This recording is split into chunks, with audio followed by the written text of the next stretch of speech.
ইরা আপু, এত রাতে তুমি আমার রুমে? কোনো সমস্যা হয়েছে? ইরা নীরব। ইরা ধীরে ধীরে দরজাটা ভেতর থেকে লাগিয়ে দিল। তার ঠোঁটের কোণে অদ্ভুত এক হাসি ফুটে উঠল। সে হাসিটা দেখে আরাফের বুকের ভেতর কেমন যেন ধক করে উঠল। আপু, দরজা বন্ধ করলে কেন? কোনো উত্তর না দিয়ে ইরা এক পা দুই পা ধীরে ধীরে আরাফের দিকে এগিয়ে গেল। তার চোখে মুখে এমন এক কঠিন অভিব্যক্তি যা আগে কখনো দেখেনি আরাফ। কি হয়েছে? তুমি আমাকে ভয় পাইয়ে দিচ্ছ। প্লিজ বলো কি হয়েছে। হঠাৎ করে ইরা উচ্চস্বরে চিৎকার করে উঠল। বাঁচাও, কেউ আছো? বাঁচাও। আরাফ যেন জমে গেল। কি হচ্ছে, কেন হচ্ছে, কিছুই বুঝে উঠতে পারছিল না। আপু, তুমি এসব কেন করছো? আমি তো কিছুই করিনি। বাহিরে থেকে ততক্ষণে জোরে জোরে দরজার ধাক্কার শব্দ ভেসে আসছে। ইরা, দরজা খোল। কি হয়েছে? মা, দরজা খোল। ইরা গভীর একটা শ্বাস নিল, তারপর নিচের চুলগুলো এলোমেলো করে দিল। কাঁধ থেকে ওড়নাটা এলোমেলো করে দিল। চোখ দুটো হাত দিয়ে ঘষে লাল করে নিল। মুহূর্তের মধ্যেই নিজেকে এমনভাবে সামলে নিল যেন ভয়ঙ্কর কিছু ঘটেছে। দরজার লক খুলতেই সে ছুটতে গিয়ে মায়ের বুকে মুখ লুকিয়ে দিল। মা। ইরার বাবা মা হতভম্ব হয়ে গেলেন। আর আপু নির্বাক হয়ে দাঁড়িয়ে রইল। তার মাথায় যেন আকাশ ভেঙে পড়েছে।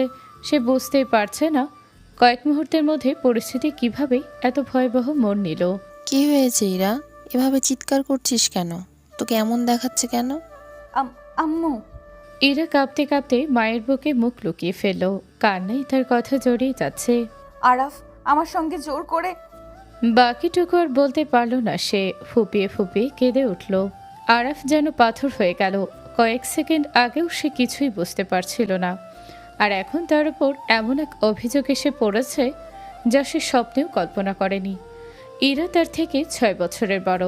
ছোটবেলা থেকেই বড় বোনের মতো সম্মান করেছে তাকে, কিন্তু আজ সেই মানুষটাই তার দিকে আঙুল তুলেছে। হারামজাদা। কোনো কথা শোনার সুযোগ না দিয়ে তিনি সজোরে একটা চড় বসিয়ে দিলেন আরাফের গালে। চড়ের আঘাতে চলে গেল আরাফ। গালে হাত রেখে নির্বাক হয়ে দাঁড়িয়ে রইল সে। চোখ বেয়ে নীরবে গড়িয়ে পড়ল কয়েক ফোঁটা অশ্রু। তোকে আমরা আশ্রয় দিয়েছি, মানুষ করেছি এই দিনের জন্য। তুই আমাদের সম্মান মাটিতে মিশিয়ে দিলি। তোকে না আনলে আজ রাস্তায় পড়ে থাকতিস। মামা। চুপ, একদম চুপ। আমার সামনে দাঁড়িয়ে আমাকে মামা ডাকবি না। আজ থেকে তুই আমার কাছে মৃত। প্রতিটা শব্দ যেন ধারালো ছুরির মতো আরাফের বুক চিরে দিচ্ছিল। সে বুঝতেই পারছে না কি অপরাধের শাস্তি সে পাচ্ছে। তোকে তো আমি নিজের সন্তানের মতো মানুষ করেছি, সেই তুই আমাদের বিশ্বাসের এভাবে প্রতিদান দিলে, আমাদের মাথা হেট করে দিলে। আরাফ কাঁদতে কাঁদতে মামির পায়ে বসে পড়ল। আল্লাহর কসম মামি, আমি নির্দোষ। আমি এমন কিছুই করিনি। কেন ইরা আপু আমার সঙ্গে এমন করছে আমি নিজেও জানি না। প্লিজ আমার কথা একবার বিশ্বাস করুন। তাহলে কি বলতে চাস? আমি নিজের সম্মান নিয়ে মিথ্যা নাটক করছি? ইরা চোখের পানি মুছে বাবা মায়ের দিকে তাকালো। দেখলে আব্বু, এখন উল্টো আমাকেই দোষ দিচ্ছে। তোমরা তো নিজের চোখে দেখেছো আমি কেমন অবস্থায় ছিলাম। তারপরেও ও বলছে সব আমার বানানো। মামা প্লিজ আমার কথাটা একবার শুনুন। যদি আমার কোনো খারাপ উদ্দেশ্যই থাকতো তাহলে আমি ইরা আপুর রুমে যেতাম। কিন্তু আপনারাই ভাবুন, আমি তো নিজের রুমেই ছিলাম। ইরা আপুই আমার রুমে এসেছে। আমি এখনও বুঝতে পারছি না উনি আমার সঙ্গে এমন কেন করছে। আরাফের কথায় ইরা এক মুহূর্তের জন্য থমকে গেল। তার চোখে যেন ক্ষণিকের অস্থিরতা ফুটে উঠল, কিন্তু পরের মুহূর্তেই সে আবার ফুপিয়ে কেঁদে উঠল। আব্বু আম্মু, আমি পানি খেতে উঠেছিলাম। আমার রুমে পানি ছিল না, তাই ড্রয়িং রুমের দিকে যাচ্ছিলাম। তখন আরএফের রুম থেকে একটা শব্দ শুনে মনে হলো হয়তো কোনো সমস্যা হয়েছে, তাই দরজা খুলে ভেতরে ঢুকেছিলাম। কিন্তু ঢোকার সঙ্গে সঙ্গে ও দরজা বন্ধ করে দিল। বাকিটুকু আর বলতে পারল না ইরা। কান্নায় তার গলা আটকে গেল। সে আবার মায়ের বুকে মুখ লুকিয়ে ফেলল। আমি কখনো ভাবিনি নিজের পরিবারের একজন মানুষ আমার সঙ্গে এমন করবে। ইরার কান্না দেখে তার বাবা মায়ের মুখ আরও কঠিন হয়ে উঠল। অন্যদিকে আরাফ মরিয়া হয়ে কিছু বলতে চাইলেও কেউ যেন তার কথা শুনতেই রাজি নয়। তার মনে হচ্ছিল সত্যিটা যেন অসংখ্য মিথ্যার শব্দের নিচে চাপা পড়ে যাচ্ছে। আল্লাহর কসম আমি নির্দোষ। আমি কোনো অন্যায় করিনি। আপনারা চাইলে যা খুশি শাস্তি দিন, কিন্তু অন্তত একবার আমার কথাটা বিশ্বাস করার চেষ্টা করুন। কিন্তু সেই মুহূর্তেই ঘরের পরিবেশ এতটাই উত্তপ্ত ছিল যে আরাফের প্রতিটি কথাই যেন দেয়ালে গিয়ে ফিরে আসছিল। তার নির্দোষ চিৎকার কারো কানে পৌঁছাচ্ছিল না। আবারও কান্নায় ভেঙে পড়ল ইরা। তার কান্না শুনে বাবা মায়ের রাগ আরও বেড়ে গেল। আজকের পর তুই আর কোনোদিন এই বাড়িতে পা রাখবি না। এখনই আমার চোখের সামনে বের হয়ে যা। আরাফ অসহায় চোখে একবার সবার দিকে তাকালো। তার মনে হচ্ছিল সত্যিটা চিৎকার করে বলেও আজকেও বিশ্বাস করবে না। ঠিক তখনই ইরা আবার মুখ খুলল। না আব্বু, ও যদি এখন চলে যায় তাহলে আমার সম্মানের কি হবে? সমাজ আমাকে কি বলবে? যে আমার সম্মান নষ্ট করেছে তাকেই আমি বিয়ে করতে চাই। কথাটা শুনে ইরার বাবা মা দুজনেই স্তব্ধ হয়ে গেলেন। কিছুক্ষণ নীরব থাকার পর বাবা ধীরে ধীরে বললেন, ভেবে বলছিস তো মা, যার বিরুদ্ধে তুই এমন অভিযোগ করছিস তাকেই বিয়ে করতে চাস? হ্যাঁ আব্বু, আমি চাই না আমার জন্য আরেকটা নির্দোষ মানুষের জীবন নষ্ট হোক। যার জন্য আমার সম্মান নষ্ট হয়েছে তার দায়িত্ব তাকেই নিতে হবে। আরাফের মাথার ভেতর যেন সবকিছু ঘুরপাক খেতে লাগলো। এক মুহূর্তেই তার পুরো পৃথিবী বদলে গেছে। ছোটবেলায় মাকে হারিয়েছে, বাবাও বহু বছর আগে তাকে ছেড়ে চলে গেছে। এই মামির আশ্রয়ে বড় হয়েছে সে। আজ সেই আশ্রয়টা যেন তার জন্য বন্ধ হয়ে গেল। নির্দোষ হয়েও সে দাঁড়িয়ে আছে আসামির কাঠগড়ায়। কিন্তু নিজের নির্দোষতা প্রমাণ করার মতো একজন মানুষও আজ তার পাশে নেই। ঠিক আছে, আর কোনো কথা নয়, সবাই নিজ নিজ রুমে যাও। কাল সকালেই আমি কাজের সঙ্গে কথা বলে তোদের বিয়ের ব্যবস্থা করব। কথাটা বলেই তিনি কিছুক্ষণ থামলেন। তারপর আরাফের দিকে কঠিন দৃষ্টিতে তাকিয়ে আবার বললেন, আরাপ, একটা কথা ভালো করে শুনে রাখ। তোকে আমি নিজের ছেলের মতো মানুষ করেছি, আশ্রয় দিয়েছি, পড়াশোনা করেছি, নিজের সন্তানের মতো ভালোবেসেছি। আজ যদি সত্যি আমার প্রতি সেই ঋণের সামান্য মূল্য তোর কাছে থাকে তাহলে আমার মেয়ের সম্মান আর নষ্ট হতে দিবি না। এই বিয়েতে তোর সম্মতি দিতে হবে। আরাফ স্তব্ধ হয়ে দাঁড়িয়ে রইল। গলা শুকিয়ে কাঠ হয়ে গেছে। নিজের নির্দোষিতা প্রমাণ করার ভাষাটুকু যেন হারিয়ে ফেলেছে। তার মাথায় শুধু একটাই প্রশ্ন ঘুরপাক খাচ্ছে, যে মেয়েটাকে সারা জীবন বড় বোনের সম্মান দিয়ে এসেছি তাকে আমি কিভাবে বিয়ে করব? কিন্তু পরক্ষণেই মনে পড়ল নিজের অতীত। ছোটবেলায় মা মারা যাওয়ার পর এই মামা মামি তাকে আশ্রয় দিয়েছেন। বাবাও বহু আগেই তাকে ফেলে চলে গেছেন। আর যদি তাদের কথার অবাধ্য হয় তাহলে যাওয়ার মতো তার আর কোনো জায়গা নেই। নীরবে মাথাটা নিচু করে দাঁড়িয়ে রইল আরাফ। কিছুক্ষণ পর মামা মামি নিজেদের রুমে চলে গেলেন। পুরো বাড়িটা নিস্তব্ধ হয়ে গেল। ড্রয়িং রুমে শুধু মুখোমুখি দাঁড়িয়ে রইল আরাফ আর ইরা। হঠাৎ ইরার ঠোঁটের কোণে এক চিলতে বিজয়ের হাসি ফুটে উঠল। কি রে, বলেছিলাম না? ভালোভাবে বলেছিলাম কিন্তু রাজি হলি না। এখন দেখ, শেষ পর্যন্ত আমার কথাই হলো, আমি জিতে গেছি। আপু, তুমি আমার সঙ্গে এমন করলে কেন? আমি তো তোমাকে সবসময় নিজের বড় বোনের মতোই সম্মান করেছি। সেই জন্যই তো আমি তোকে ভালোবাসি আর তোকে অন্য কারোর হতে দিতে পারবো না। কয়েকদিন আগে নিজের মুখে বলেছিলাম আমাকে বিয়ে করতে, কিন্তু তুই শুধু বলেছিলি তুই আমার থেকে 6 বছরের বড়। তুমি আমার আপু, তোমাকে আমি কোনোদিন ওই চোখে দেখতে পারবো না। সেই দিনই ঠিক করে ফেলেছিলাম যেইভাবেই হোক তোকে আমার করব। কথাগুলো শুনে আরাফের বুকের ভেতরটা যেন হাহাকার করে উঠল। এত বড় একটা ষড়যন্ত্রের শিকার হয়েছে সে, কিন্তু এখন তার সত্যিটা বলেও কোনো লাভ নেই। কেউ তাকে বিশ্বাস করবে না আর। ভারী পায়ে নিজের রুমে ফিরে দরজাটা বন্ধ করে দিল সে। বিছানায় বসতে মাথাটা ঝিমঝিম করে উঠল। চোখের সামনে বারবার ভেসে উঠছে আজকের প্রতিটি মুহূর্ত। তার জীবনটা যেন এক রাতে অন্ধকারে ডুবে গেল। হঠাৎ মোবাইলের স্ক্রিনে ভেসে উঠল আরিফা। নামটা দেখে আরাফের বুকটা মোচড় দিয়ে উঠল। কাপা হাতে কলটা রিসিভ করলো সে। কি করছো জান? পড়া শেষ হয়েছে? হ্যাঁ, শেষ হয়েছে। তোমার গলাটা এমন শোনাচ্ছে কেন? সব ঠিক আছে তো? আরাফ ঠোঁট কামড়ে নিজের কান্না চেপে রাখার চেষ্টা করলো। বুকের ভেতরটা যেন আগুনে পড়ছে, তবু নিজেকে সামলে নিয়ে বলল, শোনো, আজকে শরীরটা খুব একটা ভালো লাগছে না, একটু রেস্ট নেব, পরে তোমাকে ফোন দিচ্ছি, কেমন? কি হয়েছে? জ্বর এসেছে? ডাক্তার দেখিয়েছো? তোমার কথা শুনে আমার একদম ভালো লাগছে না। না, তেমন কিছু না, পরে কথা বলবো। আর এক মুহূর্ত নিজেকে সামলাতে পারল না সে, তাড়াতাড়ি কলটা কেটে দিল। ফোনটা বিছানায় ছুড়ে দিতেই দুহাতে মুখ ঢেকে হাউমাউ করে কেঁদে উঠল আরাফ। 3 বছরের ভালোবাসা, আরিফাকে নিয়ে কত শত স্বপ্নে দেখেছিল সে। ছোট্ট একটা চাকরি করবে, তারপর খুব সাধারণ একটা সংসার, সুখে দুঃখে দুজন একসাথে বাকি জীবনটা কাটিয়ে দেবে।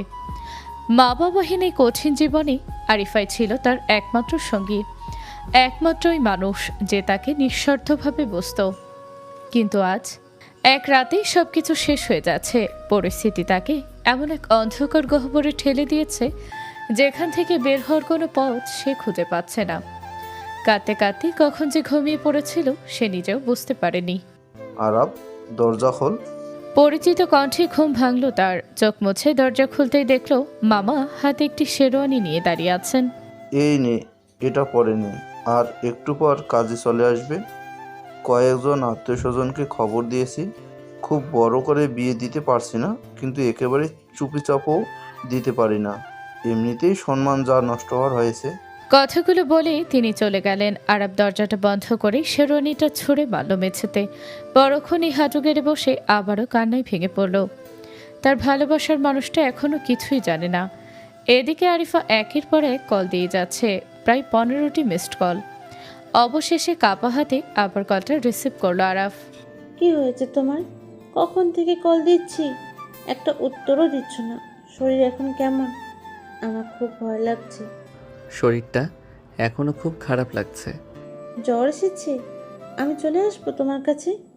এই কথাটা শুনি আরাফের বুকের ভেতরটা হাহাকার করে উঠল, চোখ বেয়ে টপ টপ করে পানি পড়তে লাগলো। আমি তোমাকে খুব ভালোবাসি আরিফা। হঠাৎ এসব কথা বলছো কেন? কি হয়েছে বলো। আমাকে ক্ষমা করে দিও। আমি পরিস্থিতির শিকার হয়ে গেছি। যাদের মাথার উপর বাবা মা থাকে না তাদের হয়তো এত বড় স্বপ্ন দেখা উচিত নয়। আমি ভেবেছিলাম তোমাকে নিয়ে একটা ছোট্ট সংসার করব, কিন্তু ভাগ্য আমার জন্য অন্য কিছু লিখে রেখেছে। আরাফ, প্লিজ আমাকে ভয় পাইয়ে দিও না। স্পষ্ট করে বলো কি হয়েছে।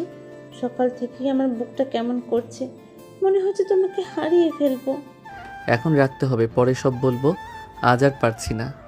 আর 1 সেকেন্ডও লাইনে থাকতে পারল না সে। কলটা কেটে ফোনটা বন্ধ করে দিল। অন্যদিকে আরিফা বারবার কল করতে লাগলো, কিন্তু প্রতিবারই একই উত্তর, the phone is switched off. ফোনটা বুকের সঙ্গে চেপে ধরে নিঃশব্দে কাঁদতে লাগলো সে। বেশ কিছুক্ষণ পর কাজে এসে উপস্থিত হলেন। তার সঙ্গে এলেন কয়েকজন নিকট আত্মীয় স্বজনও। বাড়ির পরিবেশটা তখন থমথমে, কারো মুখে হাসি নেই, নেই কোনো আনন্দের ছাপ, যেন সবাই বাধ্য হয়ে একটি আনুষ্ঠানিকতা সম্পন্ন করতে এসেছে। ইরা মাঝে মাঝেই আর চোখে আরাফের দিকে তাকাচ্ছিল, কিন্তু আরাফের দৃষ্টি তখনও মাটিতে স্থির। মুখে কোনো অনুভূতি নেই, চোখে নেই কোনো স্বপ্ন, যেন তার ভেতরের মানুষটা অনেক আগেই ভেঙে চুরমার হয়ে গেছে। কাজী সাহেব বিয়ের আনুষ্ঠানিকতা শুরু করলেন। কিছুক্ষণ পর একে একে সম্পন্ন হলো সব নিয়মকানুন। একসময় উচ্চারিত হলো সেই একটি শব্দ। কাজী বললেন, আলহামদুলিল্লাহ, এখন থেকে তোমরা দুজন স্বামী স্ত্রী। কথাটা কানে যেতেই আরব ধীরে ধীরে চোখটা বন্ধ করে ফেলল। মনে হলো এই একটি বাক্য যেন তার 3 বছরের ভালোবাসা, হাজারো স্বপ্ন আর সমস্ত আশা ভরসার উপর শেষ মাটিটুকু চাপা দিয়ে দিল। অন্যদিকে ইরার ঠোঁটের কোণে ফুটে উঠল তৃপ্তির হাসি। মনে মনে সে বলল, শেষ পর্যন্ত আমি জিতেছি। যাকে এতটা ভালোবেসেছি আজ সে আমারই হলো। কে কি বলল, সমাজ কি ভাবলো, সেগুলো নিয়ে আমার কোনো মাথা ব্যথা নেই। আমি আমার ভালোবাসার মানুষ আজ আমার পাশে, এইটাই আমার সবচেয়ে বড় পাওয়া। কিন্তু উপস্থিত আত্মীয় স্বজনদের মুখে তখন নানা ধরনের ফিসফাস। তবে এসব কথাই ইরার কোনো ভ্রুক্ষেপ নেই। আর আরাফ যেন কিছুই শুনতে পাচ্ছে না, নিথর হয়ে বসে আছে, যেন শরীরটা এখানে থাকলেও মনটা বহুদূরে কোথাও হারিয়ে গেছে। দেখতে দেখতে সবাই বিদায় নিতে শুরু করলো। একসময় বাড়িটা আবার নীরব হয়ে গেল। বিয়ের সমস্ত আনুষ্ঠানিকতা শেষ হতেই আরাফ এক মুহূর্ত সেখানে দাঁড়ালো না। ধীর পায়ে নিজের রুমে গিয়ে দরজাটা বন্ধ করে দিল। ঘরের চারপাশে নিস্তব্ধতা, বাহিরে সবাই যার যার কাজে ব্যস্ত হলেও ভেতরে আরাফের পৃথিবীটা যেন সম্পূর্ণ ভেঙে পড়েছে। দেখতে দেখতে রাত প্রায় 11টা বেজে গেল। এতক্ষণে আরব দরজা খুলল না। ইরা কয়েকবার দরজার সামনে এসে দাঁড়িয়েও ফিরে গিয়েছিল। শেষ পর্যন্ত আর নিজেকে সামলাতে না পেরে দরজায় নক করলো। আরাফ, দরজাটা খোল। ভেতর থেকে কোনো উত্তর এলো না। আরও কয়েকবার ডাকাডাকির পর ধীরে ধীরে দরজাটা খুলে গেল। দরজা খুলতেই আরাফকে দেখে ইরার বুকটা কেঁপে উঠল। এলোমেলো চুল, লাল হয়ে থাকা চোখ আর নিস্তেজ মুখটা দেখে বোঝাই যাচ্ছিল ছেলেটা অনেকক্ষণ ধরে কেঁদেছে। আজ থেকে তুমি আমার রুমে থাকবে। এখন আমরা স্বামী স্ত্রী, আলাদা রুমে থাকার কোনো প্রশ্নই আসে না। প্লিজ আমাকে একা থাকতে দাও আপু, আমি আমার এই রুমেই থাকবো, তোমার রুমে যেতে পারবো না। সব কিছু নিয়ে এত জেদ করো না, ভুলে যেও না আমি এখন তোমার স্ত্রী। স্ত্রী? তিক্ত হাসলো আরাফ। কথাটা বলতে তোমার একটু লজ্জা করে না? নিজের থেকে 6 বছরের ছোট একটা ছেলেকে মিথ্যা অপবাদ দিয়ে বিয়ে করেছো। আমি কি অন্যায় করেছিলাম তোমার সাথে? 3 বছর ধরে আমি একটা মানুষকে ভালোবেসেছি, তুমি কেন আমার পুরো জীবনটা শেষ করে দিলে? একটা কথা ভালো করে শুনে রাখো, তোমার জন্য আমার মনে কোনোদিনও স্বামীর মতো অনুভূতি জন্মাবে না। আর আজ যে মিথ্যা অপবাদ তুমি আমার গায়ে লাগিয়েছো, আল্লাহ একদিন অবশ্যই এর বিচার করবেন। ইরা কিছুক্ষণ মাথাটা নিচু করে দাঁড়িয়ে রইল, তারপর ধীরে ধীরে বলল, আমি যা করেছি শুধু তোমাকে ভালোবেসেই করেছি। ভালোবাসা মানুষকে অনেক কিছু করতে বাধ্য করে। আমি তো কতবার তোমাকে বুঝিয়েছি, কিন্তু তুমি কি একবারও আমার কথা শুনেছিলে? কেন শুনবো? আমি তো ভালোবাসি আরিফাকে, তোমাকে নয়। ছোটবেলা থেকে তোমাকে বড় বোনের সম্মান দিয়েছি, আর সেই মানুষটাই আজ আমার জীবনটা শেষ করে দিল। আরিফা নামটা শুনতে ইরার চোখে দৃষ্টি বদলে গেল। সে রাগে এগিয়ে এসে আরাফের পাঞ্জাবির কলার চেপে ধরল। আর একবার যদি ওই মেয়ের নাম তোর মুখে শুনি, আমি নিজেকে সামলাতে পারবো না। অনেক কষ্ট করে তোকে পেয়েছি, এখন তুই শুধু আমার, শুধু আমার। আমাকে ভালোবেসে পাওনি আপু, আমাকে জোর করে আটকে রেখেছো। যাই বল, এখন আমি তোর স্ত্রী। স্ত্রীর অধিকার আমি একদিন না একদিন আদায় করেই নেব। অসম্ভব, আমি তোমাকে কোনো দিনও স্ত্রী সেই অধিকার দিতে পারবো না। এই বিয়ে আমি নিজের ইচ্ছাই করিনি, শুধু মামা মামির সম্মানের জন্য রাজি হয়েছি। দেখা যাবে অধিকার কিভাবে আদায় করতে হয়, সেটা আমার জানা আছে। কথাটা বলে ইরা আরাফের হাত ধরে টান দিল। চলো আমার রুমে। না প্লিজ, আমি কোথাও যাব না। ঠিক আছে, তুমি যদি আমার রুমে না যাও তাহলে আমি তোমার রুমে থাকবো, কিন্তু আলাদা থাকবো না। আর একটা কথা, মা বাবা যদি জানতে পারেন তুমি আমাকে এভাবে দূরে সরিয়ে রাখছো, তাহলে তারা খুব কষ্ট পাবেন।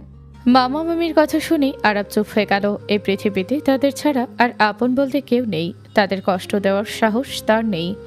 কিছুক্ষণ পর ইরা আরাফের বিছানায় গিয়ে শুয়ে পড়ল।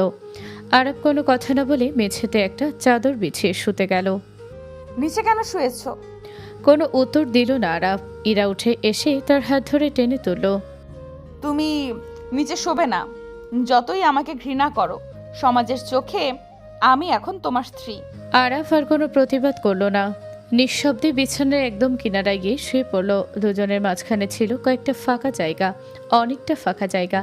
এক বিছানায় থেকেও তাদের দূরত্ব যেন আকাশ পাতাল। কিছুক্ষণ নীরবে শুয়ে থাকার পর ইরা ধীরে ধীরে এগিয়ে এসে পিছন থেকে আরাফকে আলতো করে জড়িয়ে ধরল। প্লিজ আমাকে স্পর্শ করো না। আরাফ ইরার হাত সরিয়ে দিল। তার কণ্ঠে ছিল ক্লান্তি, অভিমান আর অসহায়ত্ব।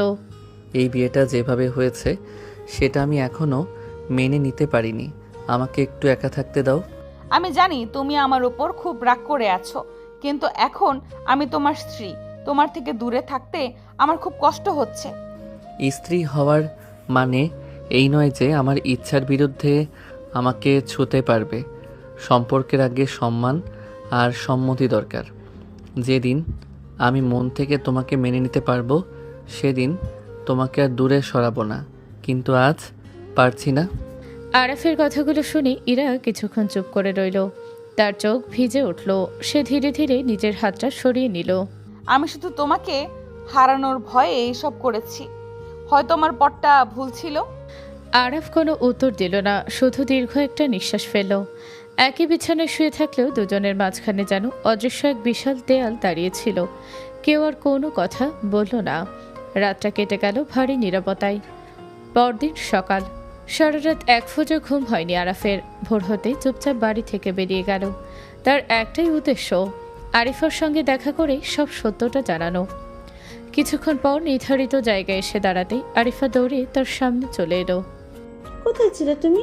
গতকাল এভাবে ফোন কেটে দিলে কেন? জানো সারা রাত আমি একটুও ঘুমাতে পারিনি। কতবার কল করেছি, তোমার ফোন বন্ধ। কথাগুলো বলি আরিফা শক্ত করে আরফকে জড়িয়ে ধরল। তার চোখ বেয়ে অনবরত অশ্রু ঝরছে। আরফ শুধু মাথাটা নিচু করে দাঁড়িয়ে রইল। কি হয়েছে? তোমাকে এমন লাগছে কেন? আমার কাছ থেকে কি লুকাচ্ছ? আরফ ধীরে ধীরে আরিফার দুই হাত নিজের হাতে নিল। তার চোখও ভিজে উঠেছে। আমাকে ক্ষমা করে দিও আরিফা। এরপর কাঁপা গলায় শুরু থেকে শেষ পর্যন্ত সব ঘটনাটা খুলে বলল সে। একটা শব্দও না বলে সব শুনল আরিফা। শেষ হতেই তার মুখের রং বদলে গেল। তুমি কি বলছো আরাফ? 3 বছরের সম্পর্ক, আর তুমি বলছো তুমি অন্য কাউকে বিয়ে করে ফেলেছো? এটা কিভাবে সম্ভব? বিশ্বাস করো, আমার কোনো দোষ ছিল না। আমাকে ফাঁসানো হয়েছে। আমি 1000 বার বোঝানোর চেষ্টা করেছি, কিন্তু কেউ আমার কথা শুনেনি। আরাফের চোখ দিয়ে টপ টপ করে অশ্রু গড়িয়ে পড়তে লাগলো। আরিফা আর নিজেকে সামলাতে পারল না। সে আবারও আরাফকে জড়িয়ে ধরল। না, আমি এটা মানি না। তুমি শুধু আমার। আমি তোমাকে অনেক ভালোবাসি আরাফ। তোমাকে আমি এভাবে হারাতে পারবো না। ঠিক সেই মুহূর্তে পেছন থেকে একটি কণ্ঠ ভেসে এলো। বাহ, খুব সুন্দর দৃশ্য। দুজনেই চমকে পেছনে তাকালো। ইরা আগুন ছড়া চোখে তাদের দিকে তাকিয়ে আছে। সে দ্রুত এগিয়ে এসে আরিফাকে আরাফের কাছ থেকে সরিয়ে দিল। কত বড় সাহস তোমার, আমার স্বামীর গায়ে হাত দিচ্ছ? স্বামী? জোর করে মিথ্যা অপবাদ দিয়ে একটা মানুষকে বিয়ে করেছো, তাও তোমার থেকে 6 বছরের জুনিয়র। আবার নিজেকে স্ত্রী বলে পরিচয় দিচ্ছ। লজ্জা করে না তোমার? নিজের সীমা ছাড়িয়ে কথা বলো না। আরিফ এখন আমার স্বামী। ওর কাছাকাছি আর কোনোদিন তোমাকে দেখলে ভালো হবে না। তুমি আমার ভালোবাসার মানুষটাকে কেড়ে নিয়েছো। তোমার জন্য আজ ওর আর আমার জীবনটা শেষ হয়ে গেছে। দুজনের মধ্যে তর্ক মুহূর্তেই উত্তপ্ত হয়ে উঠল। আরব দ্রুত তাদের মাঝখানে দাঁড়িয়ে পড়ল। প্লিজ, তোমরা কেউ আর একটা কথাও বলো না, প্লিজ। কিন্তু ইরা তখন আর কোনো কথাই শুনছে না। রাগে অভিমানে তার চোখ দিয়ে পানি ঝরছে। সে শক্ত করে আরফের হাত ধরে টেনে নিয়ে যেতে লাগলো। চলো, এক্ষুনি বাড়ি যাবে তুমি। আরাফ একবার অসহায় চোখে আরিফার দিকে তাকালো। সে দৃষ্টিতে ছিল অসংখ্য না বলা কথা, অসহায় ক্ষমা আর সীমাহীন কষ্ট। আরিফা স্থির হয়ে দাঁড়িয়ে রইল। চোখের পানি ছাড়া তার আর কিছুই করার ছিল না। ইরা জোর করে একটা রিক্সা থামালো। আরাফকে নিয়ে উঠে বসলো। সারা রাস্তা জুড়েই ইরা রাগে অভিমানে কাঁদতে কাঁদতে বলতেই লাগলো। তোমাকে আগে বলেছিলাম ওই মেয়ের সঙ্গে সব সম্পর্ক শেষ করতে, তারপরও কেন দেখা করতে গিয়েছিলি? কেন? প্লিজ ইরা আপু, একটু শান্ত হও। আমাকে শান্ত থাকতে বলছিস? আমি আমার স্বামীকে অন্য একটা মেয়ের বুকে দেখেছি। আরাফ আর কোনো উত্তর দিল না। আমি একটা কথা তোকে খুব ভালো করে বলে রাখছি, আমি যদি আর কোনোদিন ওই মেয়েটার সাথে তোকে দেখি তাহলে কিন্তু খুব খারাপ হয়ে যাবে। হয় আমি ওই মেয়েকে মেরে ফেলবো, নয়তো আমি নিজেই মরে যাব। কেন বুঝিস না আমি তোকে অনেক ভালোবাসি আরাফ? তোকে ভালোবাসাটা কি আমার অপরাধ? বল, ভালোবাসাটা কি এতটাই অন্যায়? আপু, তুমি ভীষণ স্বার্থপর। শুধু নিজের কথাটাই ভাবছো। একবারও কি আমার কথা ভেবেছ? আমার আর আরিফার 3 বছরের ভালোবাসার কোনো মূল্য নেই? আমাদের স্বপ্নগুলোর কোনো দাম নেই? আরাফের কণ্ঠটা কেঁপে উঠল। বুকের ভেতরে জমে থাকা কষ্টগুলো যেন একে একে বেরিয়ে আসতে লাগলো। তুমি জানো, আমি ছোটবেলা থেকেই বাবা মা ছাড়া বড় হয়েছি। যদি আজ মা বেঁচে থাকতেন তাহলে হয়তো আজ আমার জীবনে এই দিনটা আসতো না। নিজের ভালোবাসার মানুষটাকে চোখের সামনে হারিয়ে ফেলছি।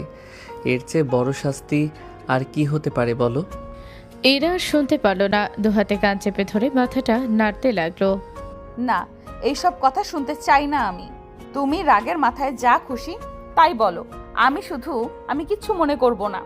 কিন্তু একটা কথা মনে রাখবে, আমি তোমাকে ভালোবাসি।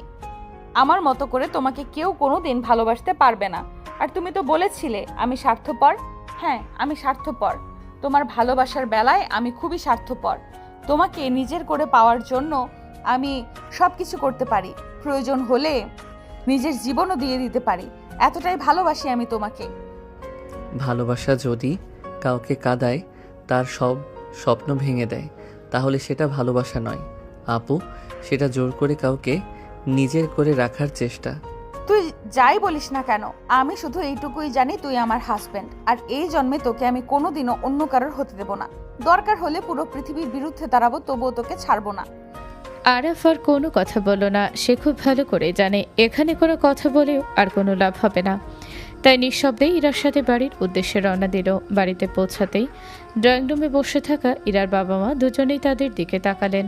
কোথায় গিয়েছিলি তোরা? এই তো আব্বু, একটু ঘুরতে গেছিলাম। ইরার বাবা মুচকি হেসে এবার আরাফের দিকে তাকালেন। আরাফ, ওই দিনের ব্যাপারটা নিয়ে কিছু মনে করিস না বাবা। মাথাটা খুব গরম ছিল, তাই না বুঝেই অনেক খারাপ কথা বলে ফেলেছে। তুই তো আমার নিজের ছেলের মতোই। আর একটা কথা, এখন থেকে তুই আমার বিজনেসের সব দায়িত্ব নিবি, যেহেতু তুই এখন এই পরিবারের ছেলে। একদিন তোকে সব কিছু সামলাতে হবে। আমাকে ক্ষমা করে দিস বাবা। আজ তোদের দুজনকে একসাথে এত হাসি খুশি দেখে আমার সত্যিই খুব ভালো লাগছে। মনে হচ্ছে আমার মেয়েটা ভালো আছে। আরাফের বুকের ভেতরটা মোচড় দিয়ে উঠল। তার মামা কতটা নিশ্চিন্ত হয়ে আছেন, অথচ তিনি জানেনই না তার মেয়েটা প্রতিদিন কিভাবে আরাফের জীবনটা অসহ্য করে তুলছে। আমাদের জন্য দোয়া করবেন মামা, আমরা যেন সারা জীবন ভালো থাকতে পারি। কথাটা শুনে ইরা তার তীক্ষ্ণ দৃষ্টিতে আরাফের দিকে তাকালো। পর মুহূর্তেই মুচকি হাসল। সেই হাসির অর্থ আরাফ বুঝলেও কিচ্ছু বুঝল না। এরপর আরও কিছুক্ষণ গল্প করে দুজন নিজেদের রুমে চলে গেল। সেদিন আর তাদের মধ্যে তেমন কোনো কথাই হলো না। দুজনেই নীরবে ঘুমিয়ে পড়ল। দেখতে দেখতে কেটে গেল আরও কয়েকটা দিন। আরাফও ধীরে ধীরে নিজেকে সামলে নেওয়ার চেষ্টা করছিল। হঠাৎ একদিন রাস্তা দিয়ে হাঁটার সময় আচমকাই তার চোখ পড়ল পরিচিত এক মুখে, আরিফা। কিন্তু পর মুহূর্তেই তার বুকটা ধক করে উঠল। আরিফা অন্য একটা ছেলের হাত ধরে হেঁটে যাচ্ছে। আরাফ কিছুটা এগিয়ে গিয়ে ভালো করে তাকাতে স্তব্ধ হয়ে গেল। ছেলেটা আর কেউ নয়, তার সবচেয়ে কাছের বন্ধু শিহাব। তোমরা? আরাফকে দেখে আরিফা আর শিহাব দুজনেই চমকে উঠল। তুমি এখানে? সেটা পরে বলবো, আগে বলো তোমরা একসাথে কি করছো? দোস্ত, আসলে না, আমি তোর কাছ থেকে কোনো ব্যাখ্যা শুনতে চাই না, শুধু একটা উত্তর দে। তুই কিভাবে পারলি আমার ভালোবাসার মানুষের হাত ধরে ঘুরতে? ভালোবাসার মানুষ? কাকে বলছো তুমি? তুমি তো নিজের থেকে 6 বছরের বড় একটা মেয়েকে বিয়ে করে দিব্যি সংসার করছো। তুমি সব কিছুই জানো আরিফা, কেন আমি ওই বিয়েটা করেছি সেটাও জানো। বিশ্বাস করো, আজ পর্যন্ত আমি ইরাকে স্ত্রী হিসেবে মেনে নিতে পারিনি, তার গায়ে পর্যন্ত হাত দেইনি। একই রুমে থাকো, এতদিন ধরে একসাথে আছো, অথচ তাকে ছুঁয়েও দেখোনি? কথাটা শুনে হাসি পাচ্ছে। তোমার কাছে হাস্যকর লাগতেই পারে, কিন্তু একটা কথা বলো, এত তাড়াতাড়ি শিহাবের সাথে তোমার সম্পর্ক হলো কিভাবে? শিহাব ঠোঁটের কোণে রহস্যময় হাসি টেনে আরিফার দিকে তাকালো। জান, আর লুকিয়ে রেখে কি হবে, বলে দাও না সবটা। আরাফ ভ্রুকুচকে তাকিয়ে রইল দুজনের দিকে। আমি আর শিহাব আজ 1 বছর ধরে রিলেশনে আছি। কথাটা শুনে যেন আরাফের পায়ের নিচ থেকে মাটি সরে গেল। সরি দোস্ত, তোকে কষ্ট দিতে চাইনি। আমি অনেক আগে থেকেই আরিফাকে ভালোবাসতাম, কিন্তু তোদের সম্পর্ক ছিল বলে কিছু বলিনি। পরে আমাদের কথা হতে হতে আমরাও কাছাকাছি চলে আসি। আর তোর সাথে সম্পর্ক টিকিয়ে রাখতে ওর আর ভালো লাগছে না। তোর না কোনো টাকা আছে, না ভবিষ্যৎ, না নিজের পরিবার। তোর সাথে থেকেও কি পাবে? অথচ আমার সব কিছুই আছে। প্রতিটা শব্দ যেন ধারালো ছুরির মতো আরাফের বুক চিরে যাচ্ছিল। সে আর কোনো কথা বলল না, নিঃশব্দে সেখান থেকে হাঁটতে শুরু করলো। রাস্তা দিয়ে হাঁটতে হাঁটতে তার মনে হচ্ছিল কেন বারবার তার সাথেই এমন হয়। ছোটবেলা থেকেই কেবল হারানো, কষ্ট আর বিশ্বাসঘাতকতাই যেন তার ভাগ্যে লেখা। অজান্তেই চোখ বেয়ে নেমে এলো 2 ফোঁটা অশ্রু, যাকে জীবনের চেয়েও বেশি ভালোবেসেছিল আর যাকে ভাইয়ের মতো বিশ্বাস করেছিল। আজ সেই দুজনে একসাথে তার হৃদয় ভেঙে দিল। অনেকক্ষণ পর ক্লান্ত পায়ে বাড়ি ফিরে নিজের রুমে গিয়ে বিছানায় শুয়ে পড়ল আরাফ। চোখ বন্ধ করতেই ভেসে উঠতে লাগলো পুরনো দিনগুলোর স্মৃতি। জানো, সবাই বলে আমাদের নাম দুটো একসাথে খুব সুন্দর লাগে, আরাফ, আরিফা। শুধু নাম না, একদিন আমাদের জীবনটাও সবাই উদাহরণ হিসেবে দেখবে। কিন্তু আজ সেই নাম দুটো একসাথে নয়, শুধু স্মৃতির পাতায় রয়ে গেল। এই ঘটনার পর কেটে গেল আরও কয়েক মাস। এর মধ্যে অনেক কিছুই বদলে গেছে। ইরা আগের মতো আর আরাফকে জোর করে বিরক্ত করে না। আরাফও ইরার বাবার ব্যবসায় পুরোপুরি যোগ দিয়েছে। সকাল থেকে রাত পর্যন্ত অফিসের কাজ নিয়েই ব্যস্ত থাকে। একই ছাদের নিচে, একই ঘরে, একই বিছানায় থেকেও দুজনের মাঝে যেন আকাশ পাতাল দূরত্ব। কাগজে কলমে তারা স্বামী স্ত্রী, অথচ বাস্তবে দুজন দুজনের কাছে সম্পূর্ণ অপরিচিত। ইরার বাবা বিয়ের কিছুদিন পরই আরাফ আর ইরার জন্য শহরের অভিজাত এলাকায় একটি নতুন ফ্ল্যাট কিনে দিয়েছিলেন। এখন সেখানেই তাদের বসবাস। ইরা নিজের হাতে পুরো ফ্ল্যাটটা খুব সুন্দর করে গুছিয়ে রেখেছে। প্রতিটা জিনিসে তার যত্নের ছাপ স্পষ্ট। একদিন লাঞ্চ ব্রেকে আরাফ অফিসের পাশের একটি রেস্টুরেন্টে খেতে গেল। খাবার অর্ডার দিয়ে বসতেই হঠাৎ তার চোখ আটকে গেল রেস্টুরেন্টের এক কোণে। আরিফা, তার সামনেই বসে আছে শিহাব। দুজনের হাসি গল্প আর একে অপরের প্রতি যত্ন দেখে আরাফের বুকের পুরনো ক্ষতটা আবারও নতুন করে জ্বলে উঠল। এক মুহূর্ত সেখানে থাকতে পারল না সে। খাবার না খেয়ে বিল পরিশোধ করে রেস্টুরেন্ট থেকে বেরিয়ে গেল। সেদিন আর অফিসেও ফিরল না, সোজা বাসায় চলে এলো। বিকেলের অনেক আগেই আরাফ বাসায় ফিরতে ইরা অবাক হয়ে তার দিকে তাকালো। আজ এত তাড়াতাড়ি শরীর খারাপ নাকি? কিন্তু আরাফ কোনো উত্তর না দিয়ে সরাসরি নিজের রুমে চলে গেল। ইরা চুপ করে দাঁড়িয়ে রইল। আগে হলে হয়তো পিছু পিছু যেত, জোর করে হলেও কথা বলতো, কিন্তু এখন আর যায় না। কারণ সে বুঝে গেছে তার উপস্থিতি আরাফের বিরক্তির কারণ হয়ে দাঁড়ায়।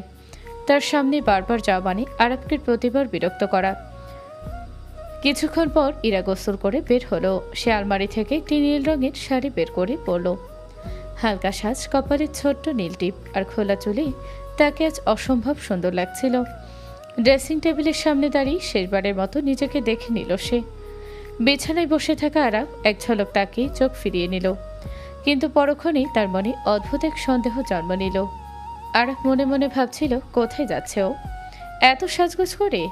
আমি না থাকলে কি প্রতিদিনই এভাবে বের হয়? একজনকে তো নিজের চোখেই দেখলাম বিশ্বাসঘাতকতা করতে। এখন কি আর কাউকেই বিশ্বাস করা যায়? হিংসা, কষ্ট আর অতীতের বিশ্বাসভঙ্গ সব মিলিয়ে তার ভেতরটা অস্থির হয়ে উঠল। টেবিলে খাবার রাখা আছে, সময় মতো খেয়ে নিও। এতটুকুই বলল ইরা। কোথায় যাচ্ছে, কেন যাচ্ছে একবারও বলল না। তার দরজা খুলে বেরিয়ে গেল। তারপর ইরার এই নীরবতা আরাফের সন্দেহ আরও বাড়িয়ে দিল। যদি সত্যি আমাকে ভালোবাসতো তাহলে অন্তত বলতো কোথায় যাচ্ছে, একবার জিজ্ঞেস করতো আমি যাব কি না, নাকি এখন আমার কোনো গুরুত্বই নেই।